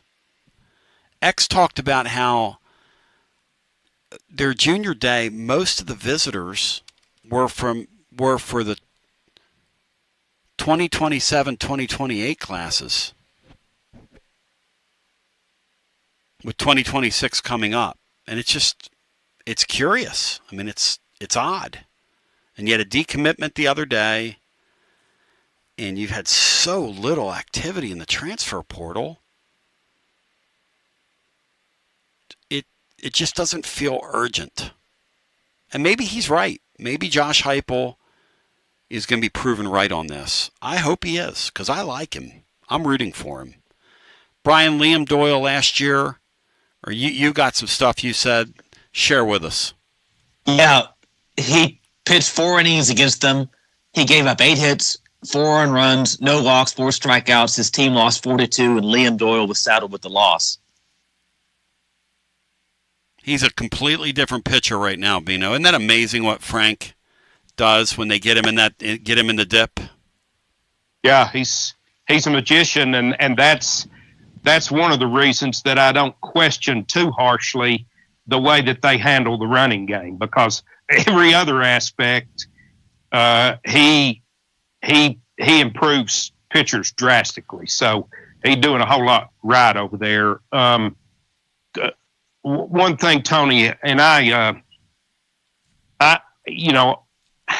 saw some numbers out there that we had on our text thread, like players lost in the portal as opposed to players gained.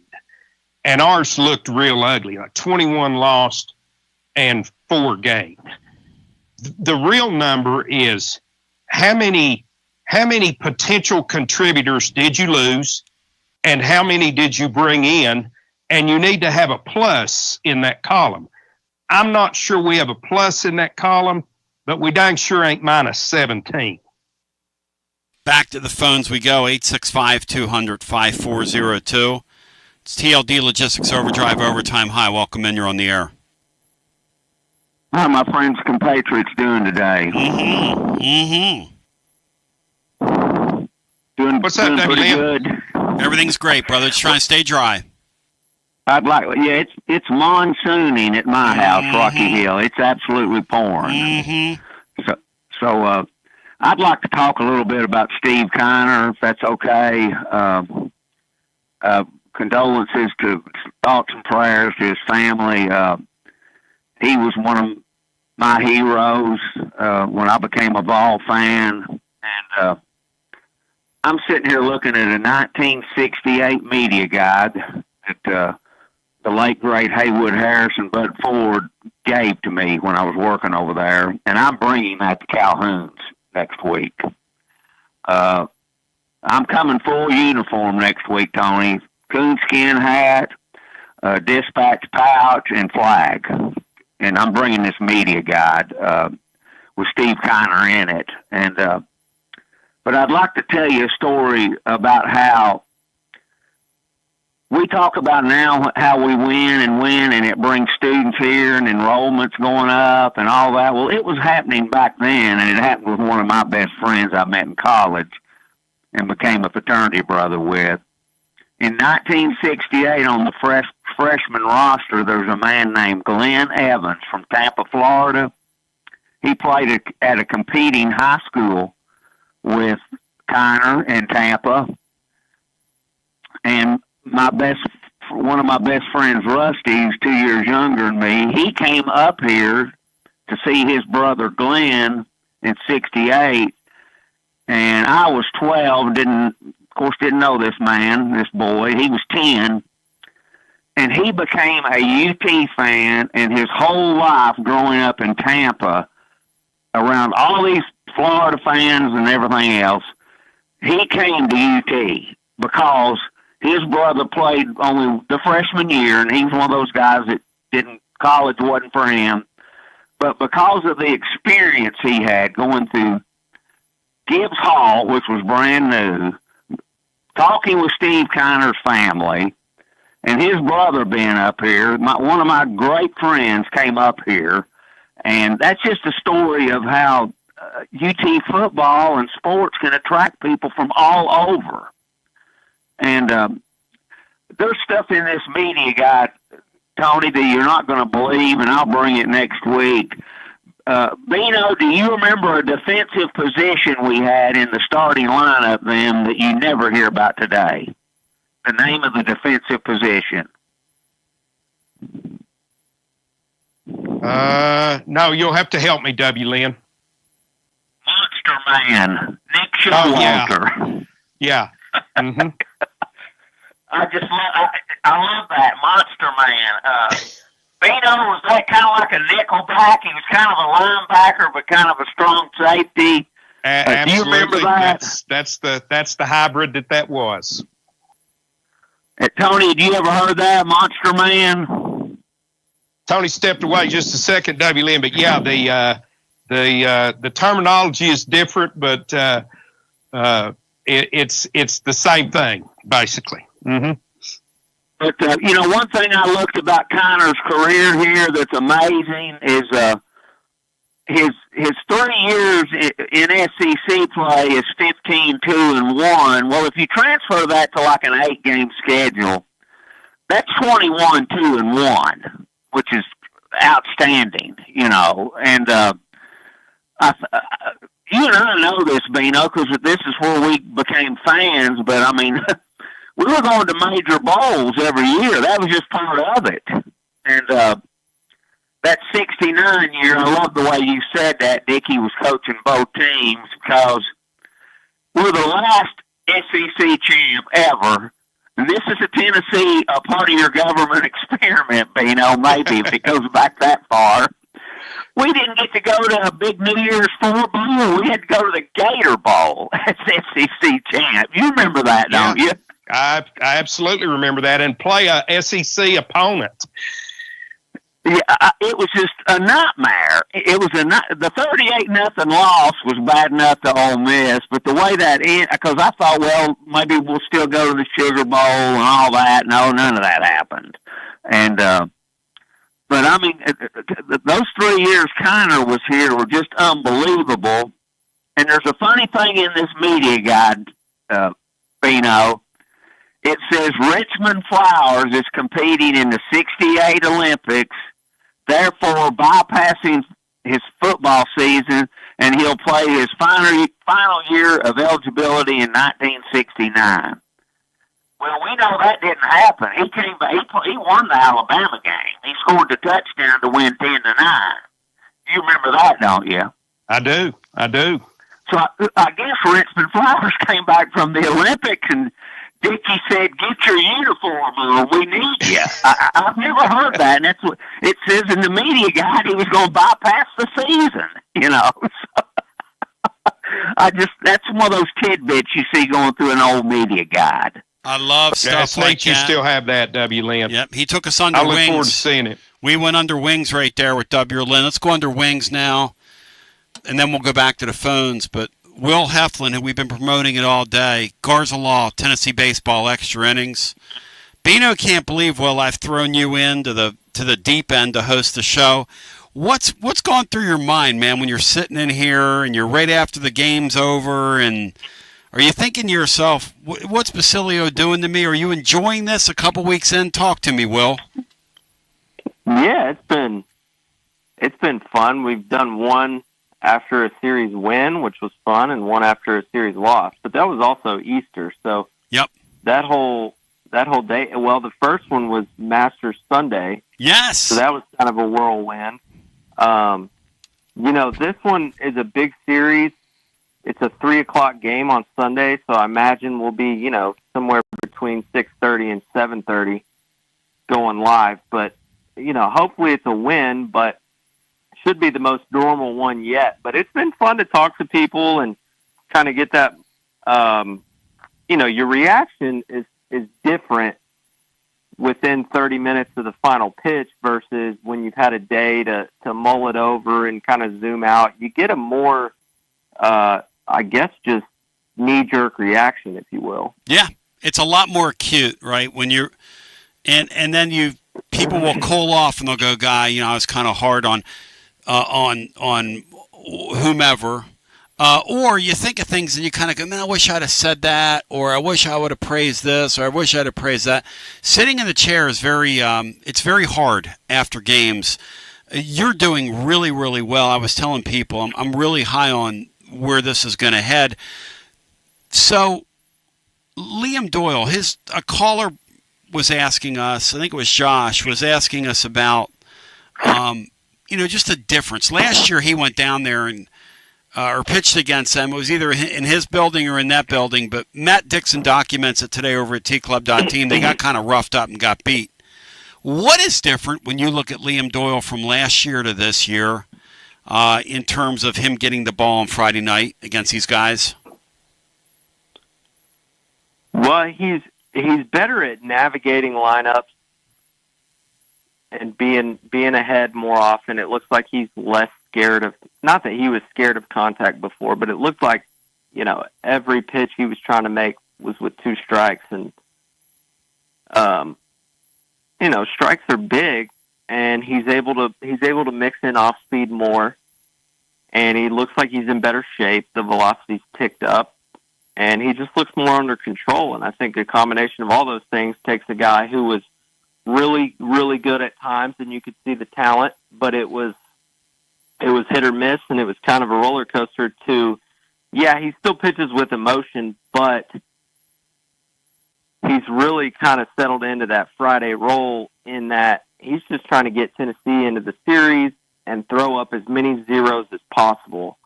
And, the last couple of weeks he's done a good job of getting deeper into games, and, he'll give up his share of hits, and guys have hit home runs off him just like they will anybody. It's the SEC. It's a hard league. But he just seems more steady. The highs aren't as high and the lows aren't as low for him, if that makes sense. And in turn, that means, that there's more highs and he's able to kind of stay up there longer. Bino, Bry, anything for Will the Thrill Heflin, who will be with us on Sunday when this game goes final? Anything, Bino or Bry? Yeah, I got a couple of things for Will. First off, Will, go ahead, Brian. No, you go ahead. First off, Will, you is there a board operators union where you can kind of maybe double what you're making in there? If that's a hard job. We are saving I've never money. Looked at that board. It'd be like flying an airplane if Tony put me in front of that thing. From a baseball standpoint, I think I'm right here, Will, that you came in under a different staff, played for one. I think you were a two-way player your first year, but you had 2 different pitching coaches. What is so special about Frank Anderson? You're right. I came in under Serrano and then had 3 full seasons with Frank, but I was with him for 4 years because COVID was mixed in there as well. There's similarities between he and Serrano, and Serrano is widely regarded as a pitching guy, and he kind of acted as the pitching coach while he was also the head coach. And one thing those guys do very similar is they kind of coach on feel with guys when you're in the bullpen.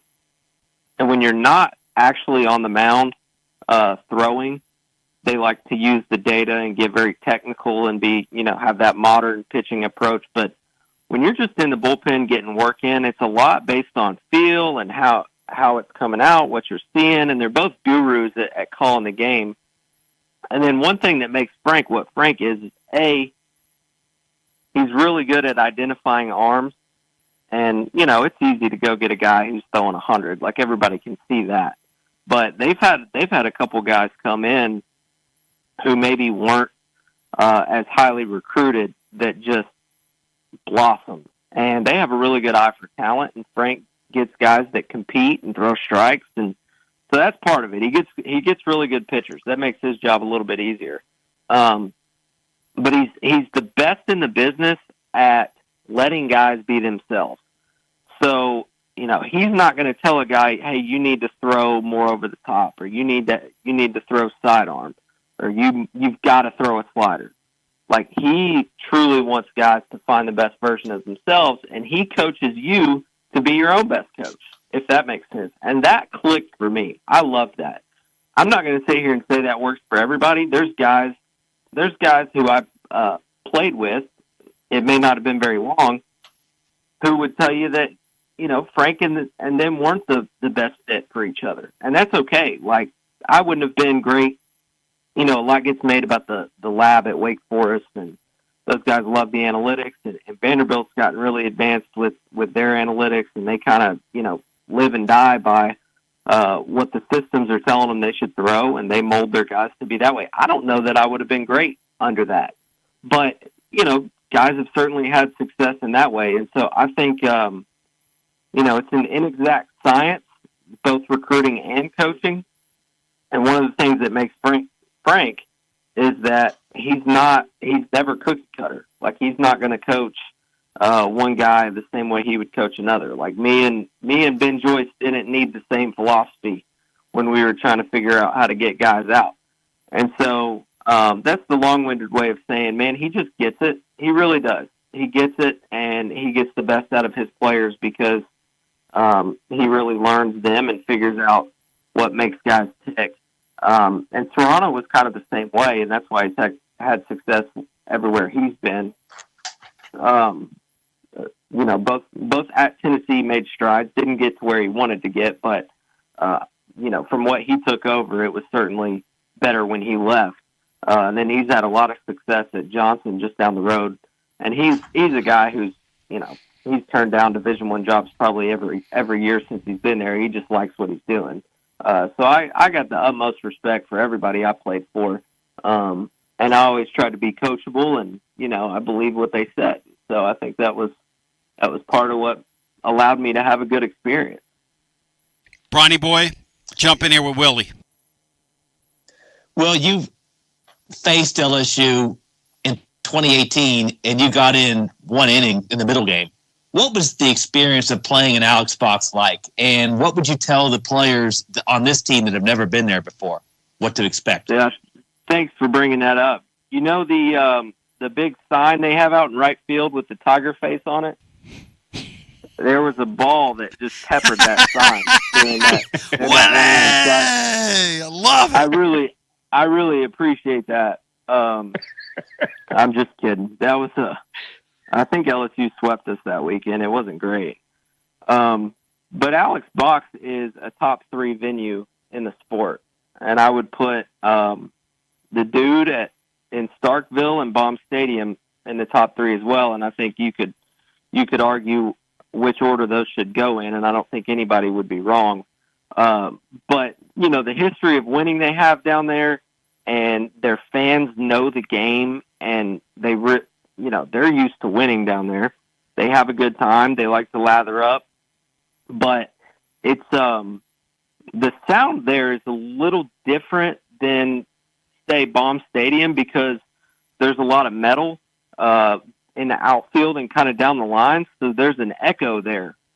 So the sound lasts a while when there's a roar, which is fitting being the Tigers. But, it's just a great place to go play, and it's going to be tough. And LSU, has a knack for winning theirs. That's part of home field advantage, similar to outside the last 2 weekends, similar to Tennessee at Lindsey Nelson. It is just hard to go down there and win. But I'd say in Tennessee's situation, you've been better on the road, arguably, so might as well go continue that since you're on the road this weekend. But I think what makes it is just, the Skip Bartman can take all the credit in the world for quite literally building the SEC. Because, before LSU became what it was under him, the College World Series was dominated by the West Coast team. Yes, and it was. You can sprinkle in Texas, but it was Stanford, it was USC. The Pac-12 was back then what the SEC is now. And then Bartman came in, built up LSU to what it was, guerrilla ball style, and then everybody else in the SEC started playing catch-up, and they committed to it. And now you see what the SEC is, where it's competitive across the board. And so for LSU fans to kind of feel like, hey, we're the tradition in the class of the league, like that's totally fair. You can't argue that. But Tennessee has established itself now in the past half decade or so as a powerhouse as well. So it's kind of a nice little new rivalry, but I think there's a lot of mutual respect on both sides. A, because our fan bases are kind of similar, and B, it's hard not to like their coach. Jay Johnson is a likable guy, and he's done a phenomenal job there. And I think those guys down there kind of like Tony in the way he goes about it. Certainly wouldn't mind if he was their head coach. And they've played each other a lot in the past few postseasons. Paul Skeen's year, they played Tennessee twice in Omaha. My last year, played them in Super Regionals. Last year, they meet in the SEC Championship. So it's just a cool deal that Tennessee and LSU kind of have had brewing over the last few years. And I would imagine over the next 5 to 10 years, they'll meet again in postseason baseball, or at least important baseball like we're getting this weekend. So it's exciting. It's one of the best series that you'll get every year anytime they're on the schedule from here on out. Well, you're the man. Hey, before one of these guys interrupts your flow, because you're hustling your flow here, share with the living listener what's in store, because the Eagles about to land over at VIP Play, which is how you're occupying yourself these days. So share it with us, my friend, because I'm very excited about it as well. Yeah, I want to talk about the sweepstakes, man. This is cool. So every month we're going to give a grand prize of a $10,000 bonus bet. So somebody will win a $10,000 free bet, which is big. I would certainly take that if I had the opportunity. And there will be additional small prizes. This sweepstakes is every month on VIP Play. The promotions and the rewards are just going to be phenomenal. They're going to be aggressive and very competitive. And the app looks great. I don't know if you've heard me say that, Tony, but it's got to be 21 and in Tennessee to bet. Gambling problem, always call the gambling hotline. Terms and conditions, all that good stuff. Bino, Jeff Henderson, it sounded like you were jumping back in here with Will Heflin. And Bino, I'm going to say this to you, Will, because Bino's told me this off the air. Bino loves you, man. So go ahead, Bino, jump in. I love you. Yeah, I need a real quick recap, Will. You said that the top 3 stadiums were, and forgive an old Major League Baseball fan if I don't recognize the name of the stadiums, but you said LSU, you said Mississippi State, and what was the third? Arkansas, Baum Stadium. Love that. Arkansas. Is that Baum Arkansas Stadium at Arkansas? I love that Arkansas Stadium, Bino. That thing looks so cool the way it's built. It's built retro, right, Will? It looks so great on television. They've got a lot of space there. It's not real high, but you're completely surrounded, and nobody puts more people in the outfield. They've got a left field. It's basically just a big open tailgate area that they fill, and whatever the inside the stadium number is never really fully accurate. There's always a lot more people there watching than the number would say, just because they tailgate well. And Tennessee has gained ground on those type of environments, but man, it's places like that make the SEC what it is. I mean, there's no other conference in the country that even sniffs the venues that SEC baseball teams get to go play in. So, yeah, those are my top three. I mean, the dude, when Mississippi State is in postseason play, like, I don't know that they're not my number one. I didn't get to play in the renovated one. I played in the I guess the old dude now, and it was a rainy weekend, and we weren't very good anyway. So it wasn't quite what my experience was at Baum Stadium or LSU, but just seeing that, on TV, some of the environments they've had, those are my top three for sure. Hey, Will, on the way out, Evan tells a great story to me about how the one year they had the super team, they went down to Mississippi State and smoked them, okay, and beat them silly. He said after the game, the fans that were jeering us and yelling and yelling everything in the book at us, we were out there in the outfield eating ribs with them that they had smoked. Oh yeah. He said that's what we do. He said when you go on the road in this league, these fans want to celebrate the game with you. He said it's a very, very interesting. It's very cool when you stop and think about that. It is, and baseball's just got such a unique vibe to it. I got some. It was some sort of pulled pork at Arkansas during BP. I mean, you couldn't get me away from that warning track because I was just waiting. During BP, Bino, before the game, he's out there eating. They were out there. They were out there smoking up something really good, and it was good. I think it was like a pulled pork, barbecue or something like that.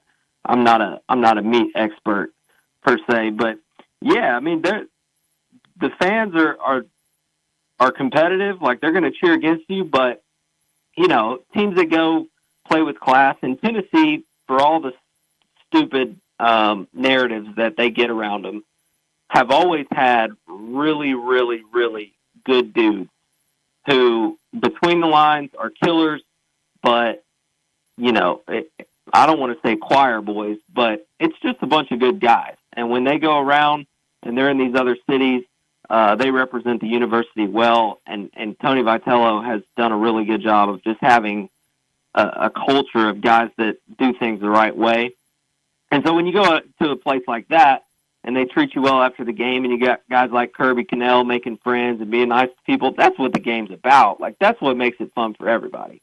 And you can hate each other for 3 hours or whatnot during the game, but after the game, man, there's a lot of people around this league that I have a ton of respect for and would cheer for without at the drop of a hat if we weren't playing against them. And that's what I love about it. Is it's so easy to get behind these guys. And then you look into the big leagues, and there's so many of them. There's not a MLB team out there that doesn't have, somebody who played at an SEC school or something like that, and they're all easy to root for. Like, it's just a bunch of good dudes. Hey, Beck hits 3 bombs last night. Sure did. Beck they hit played 3 2 bombs games. last night. He had a bomb in the first game, and then second game of the doubleheader, the Rockies only scored 2 runs, and they were both Jordan Beck solos. So in baseball, wild guys. Old Mike Honcho, He can hit the ball. Yeah, Mikey Boy Honcho. He was hitting like 161, I saw, or some crazy thing like that, and then he hits 3 big flies in the big leagues. 250, and good he had for 3 him, homers man. Yesterday. I think he's got 4 on the season now. So. And he got called down. He's doing that thing where they're toggling back and forth between major leagues and quad A. That's a tough place to be. Hey, good for him, man, to have the mental acuity to hang in there. Which leads me to this, Will. This Tennessee team is growing some thick skin from what they've been through. On the way out here, how do they respond, do you think, this weekend?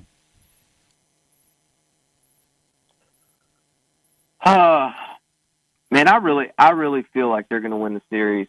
I've kind of went back and forth on which 2 they would win, and I guess that's why you got to go play and find out. But I just think it's a good time for Tennessee to kind of catch a little bit of a stride. You still want to be on the upslope and peak probably towards the end of the Hoover week or the last week of regular season, and then be playing your best ball as you get deep into May and early June. But it's kind of time, and it feels like some things are coming together for them. You got Keelan back into the field. You might get some consistency with guys playing certain positions. They can kind of stick at certain spots. You've got A.J. Russell making his way back. He's starting to give you some help on the weekends. Just feels like a good time for Tennessee to kind of gain some momentum as we head down the back stretch. Thank you, my man. Hey, listen, I appreciate you, and I look forward to seeing you on Sunday. You're a real blessing, Will Heflin. Hey, always happy to hop on and chop it up. You guys do such a good job. Bino, bring us home, brother. Y'all have a good rest of your week. Oh, bring us home, Beto! Back to the phones we go. Hello and welcome in. You're live on our Friday edition. Hello? Yeah, hi, welcome in.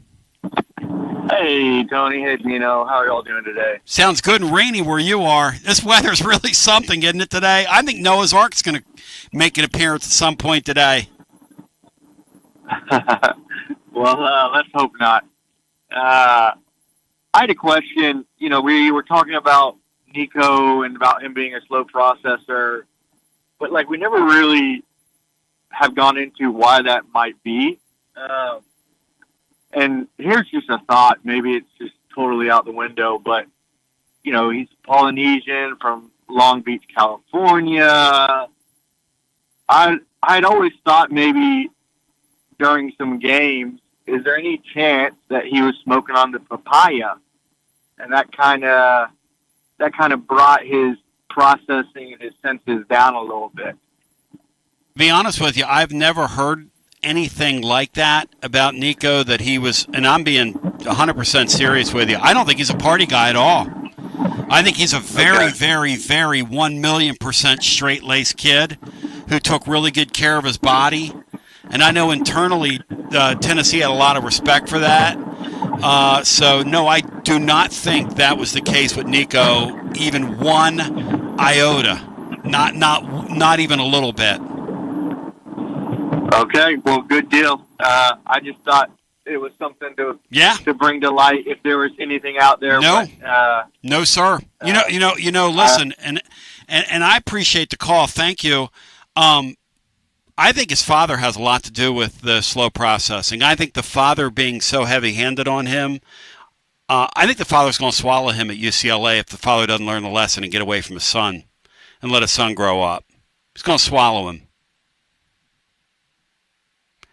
Bino, I cannot get over in Chris Lowe's article the way the father was doing image rehab on himself instead of the kid, or Team Nico was doing image rehab on the father instead of the kid.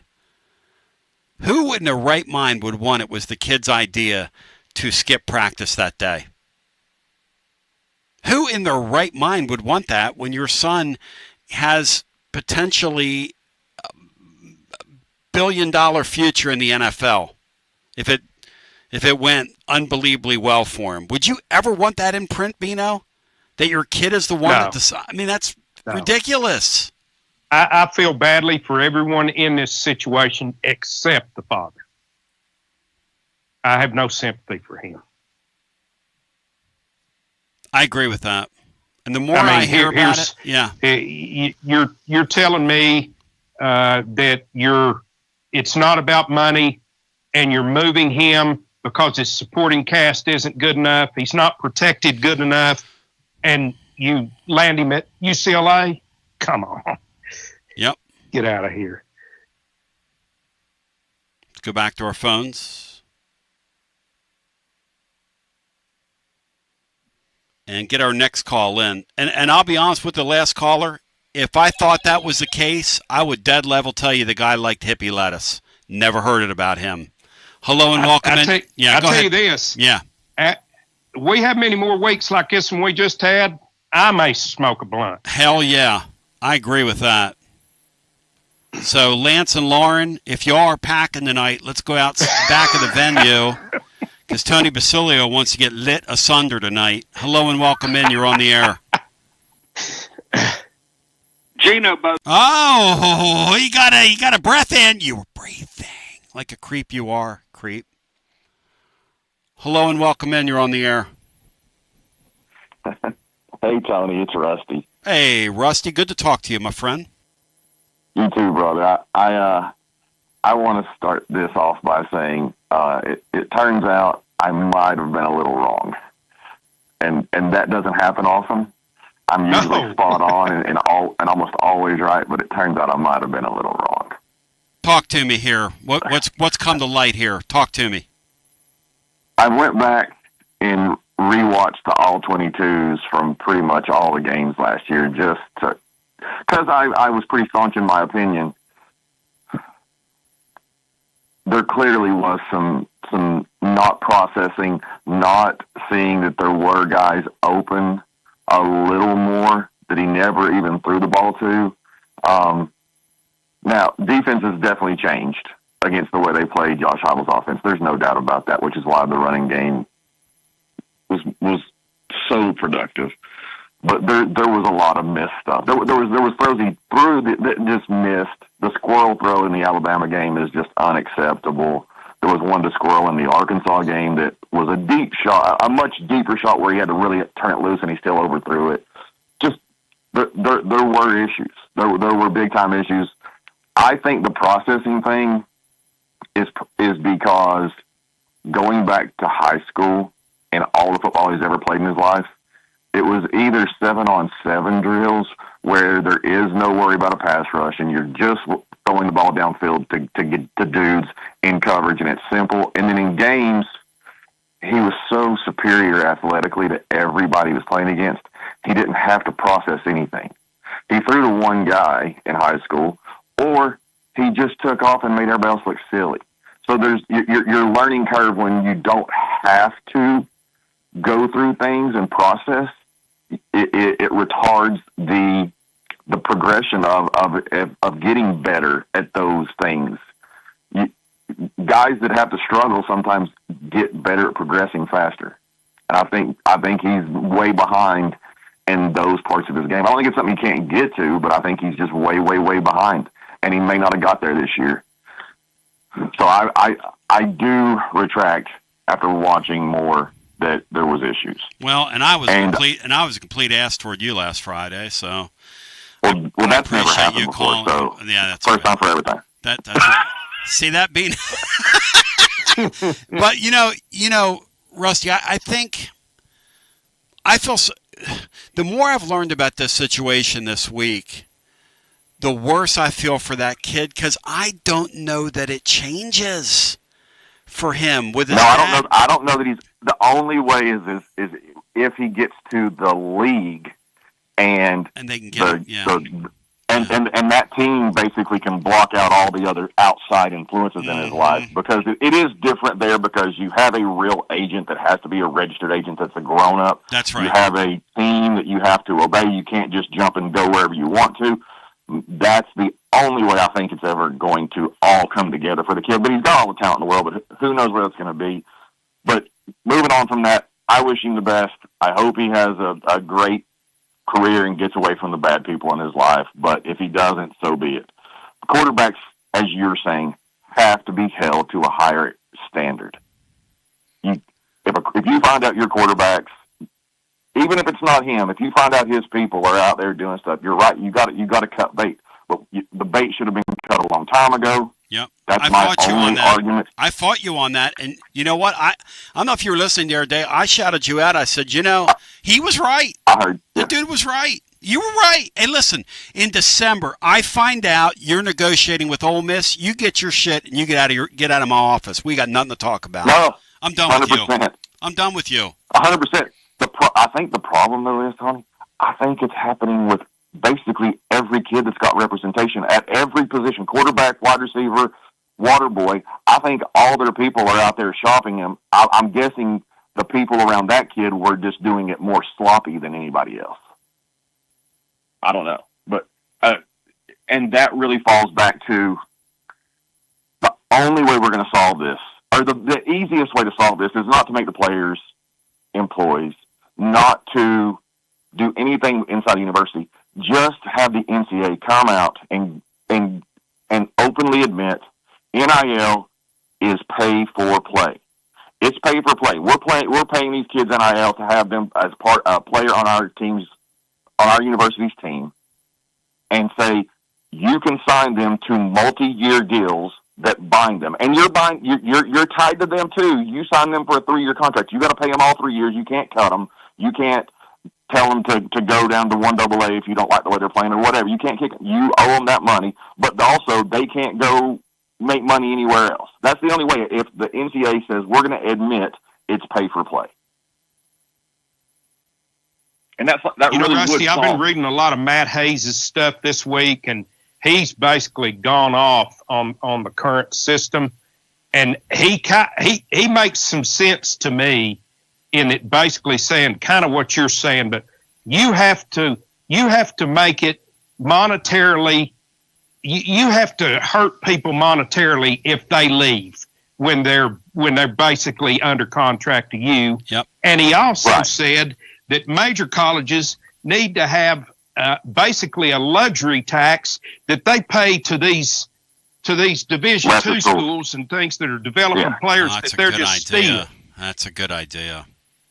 But you can't do that if the NCAA doesn't change the wording and just says it is pay for play. Yeah. Once they do that, then you can tie the kids to an NIL program. Because right now the way it is, when it's open and it's not pay for play, it's just you have an NIL deal with this collective where you can go sign with all the other NIL collectives you want to because you're not getting paid to play for that school. You're getting paid to do advertising. Yeah.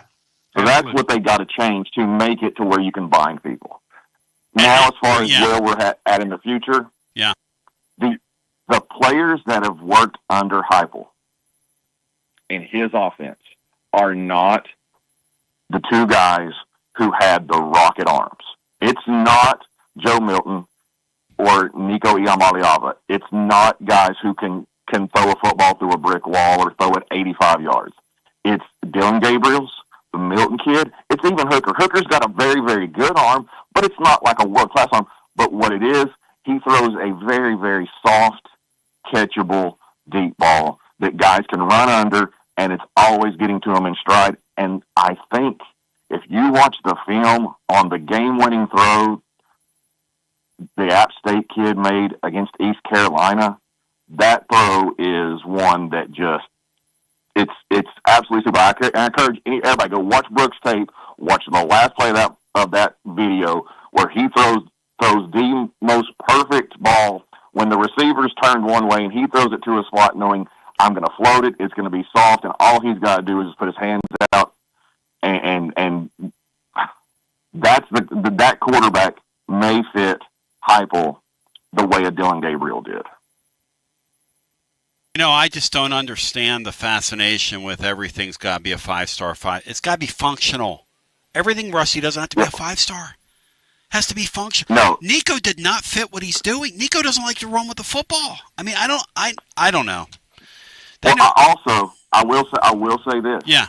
Heupel didn't want Nico running with the football. It was only in emergency situations did he finally say, like the Ohio State game, when he realized we couldn't drop back and pass because they were all over him. We couldn't run the ball because Sampson was hurt. Now I got to guess the only way we can do anything is if I have him run the ball. And it's the best game all year long where he ran the ball because it was a have-to thing. I don't think he wanted to go hand the ball to all gas, no brakes, or give it to Merklinger. And I think he was afraid of having his quarterback, his 5-star, superstar, all-world quarterback. I think he was afraid to let him get hurt, and I don't think you can coach that way. I think you got to go out there and say, if my quarterback's legs are a weapon, I got to use them just like I use everything else, and so be it. Thank you, Rusty. Good talking to you, man. Our best to you, and enjoy the sun of Southern California while I don't even know what we're in the period of. It has rained literally like every day this week here, and it is literally coming out of the sky like it's mad at us today. Hello and welcome in. You're on the air. Tony. Yo. What's up, man? Hey, Reggie. You're my boy. What's up? Hit it. Speaking of smoking something, who does UCLA open up with? Are they at Utah? Smoking things from plants. Is that right? I haven't even looked at UCLA's schedule. That's off my radar, man. I want to say they're at. All right. They'll smoke them like a joint cigarette, my friend.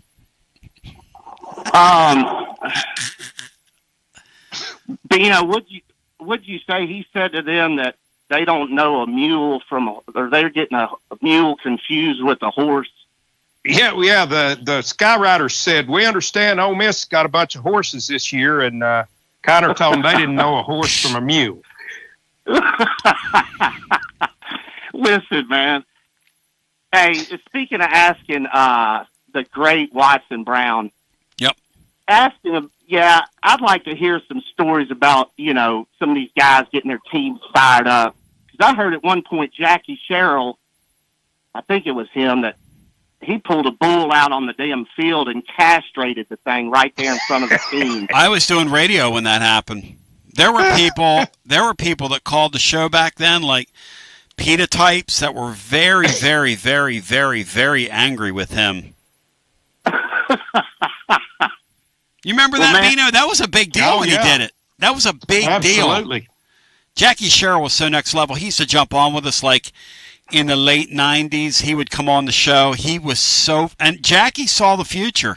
He said, we're going to the Super League, and they're going to be paying these guys. Yeah. And it's going to be dominated by about 30 teams, and that's where we're going, and we ought to just go there right now because what we're doing now is a sham. He used to say that on the air. It's a sham. Tony, the late great Raj used to say, "Let it play out." Mm-hmm. And I'm sorry, but some of I like to call them Karen callers, and you let them ramble on too much, brother. You need to cut them. The Columbos of the world and the Negadaves that just go on and on about how much we're gonna suck and we suck and. But Negative just texted me and told me that you're a bad caller. So I don't know. I don't know who to believe here. Listen, Heupel's offense has not been figured out. Now, he took us to the play. That fluke game against San could have been in the playoffs that year, would we have not? You went in and out. Say that again. I'm sorry. Yeah, I'm out in the middle of nowhere. Can you hear fine. me? No, you're fine. You said we would have been in the play. Go ahead, do that again. I said if we hadn't lost that fluke game. Oh, to South Carolina. He's talking about the South Carolina game.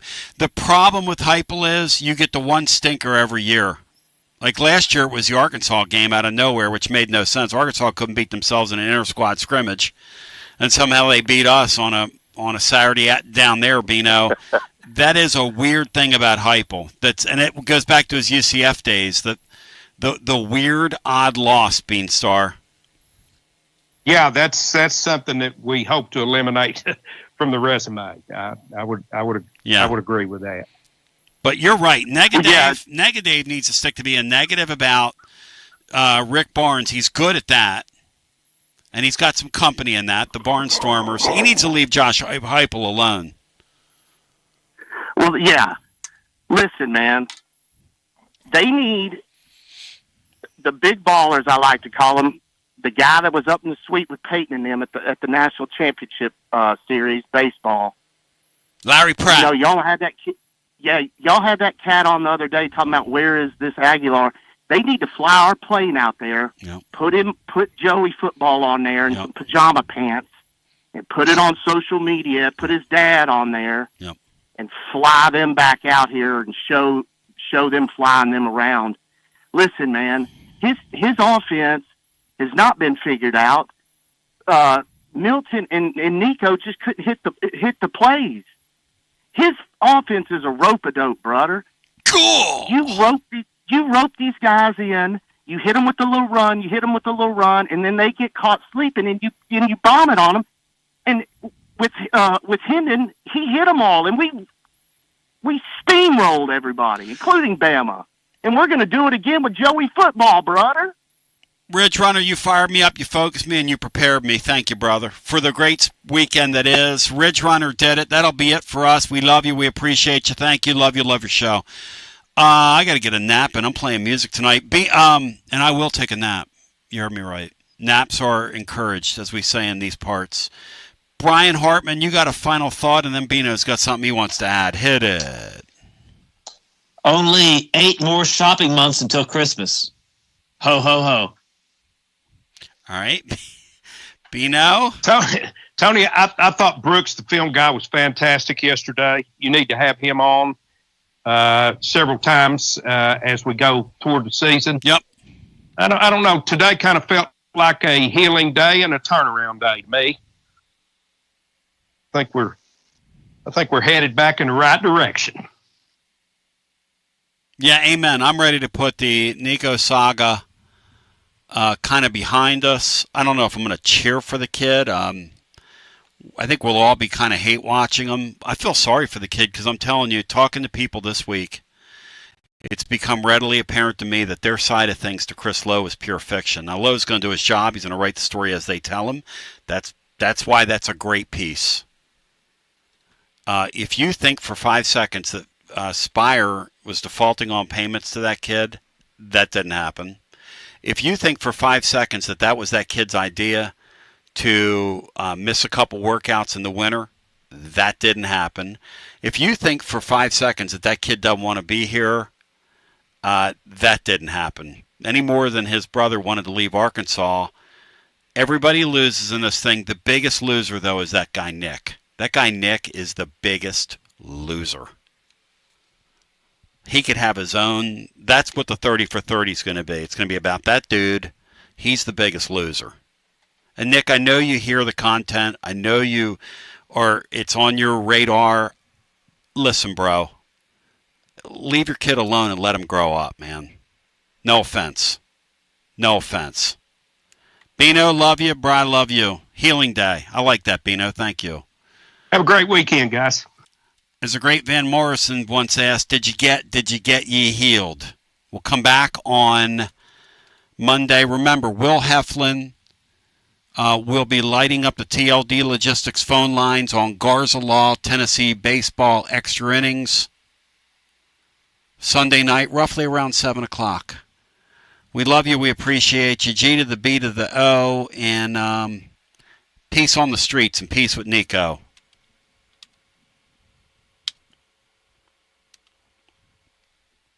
If you missed any portion of today, let's run it back for you. And Small Mind, you're a simpleton. You're calling my cell phone when we're doing the show. In case you don't know, you can't get through even as restricted now. You're not going to get through. So just thought I'd share that with you. You're a clown. And I do mean Small Mind.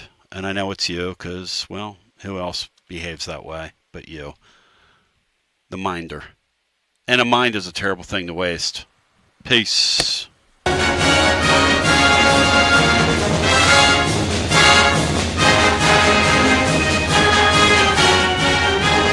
WJBE 1040 AM, 99.7 FM. Translator W259AB. Powell, Knoxville. Bueny. It's a great day to be alive and well with you. It's rainy here. Inclement. And all that good stuff. Bino Jeff Henderson's in the house. Brian Hartman will be by momentarily. Bino Jeff, congrats, man. The Colts had a nice night in the first round of that NFL draft. Congrats, buddy. Yeah, they did, Tony. I was surprised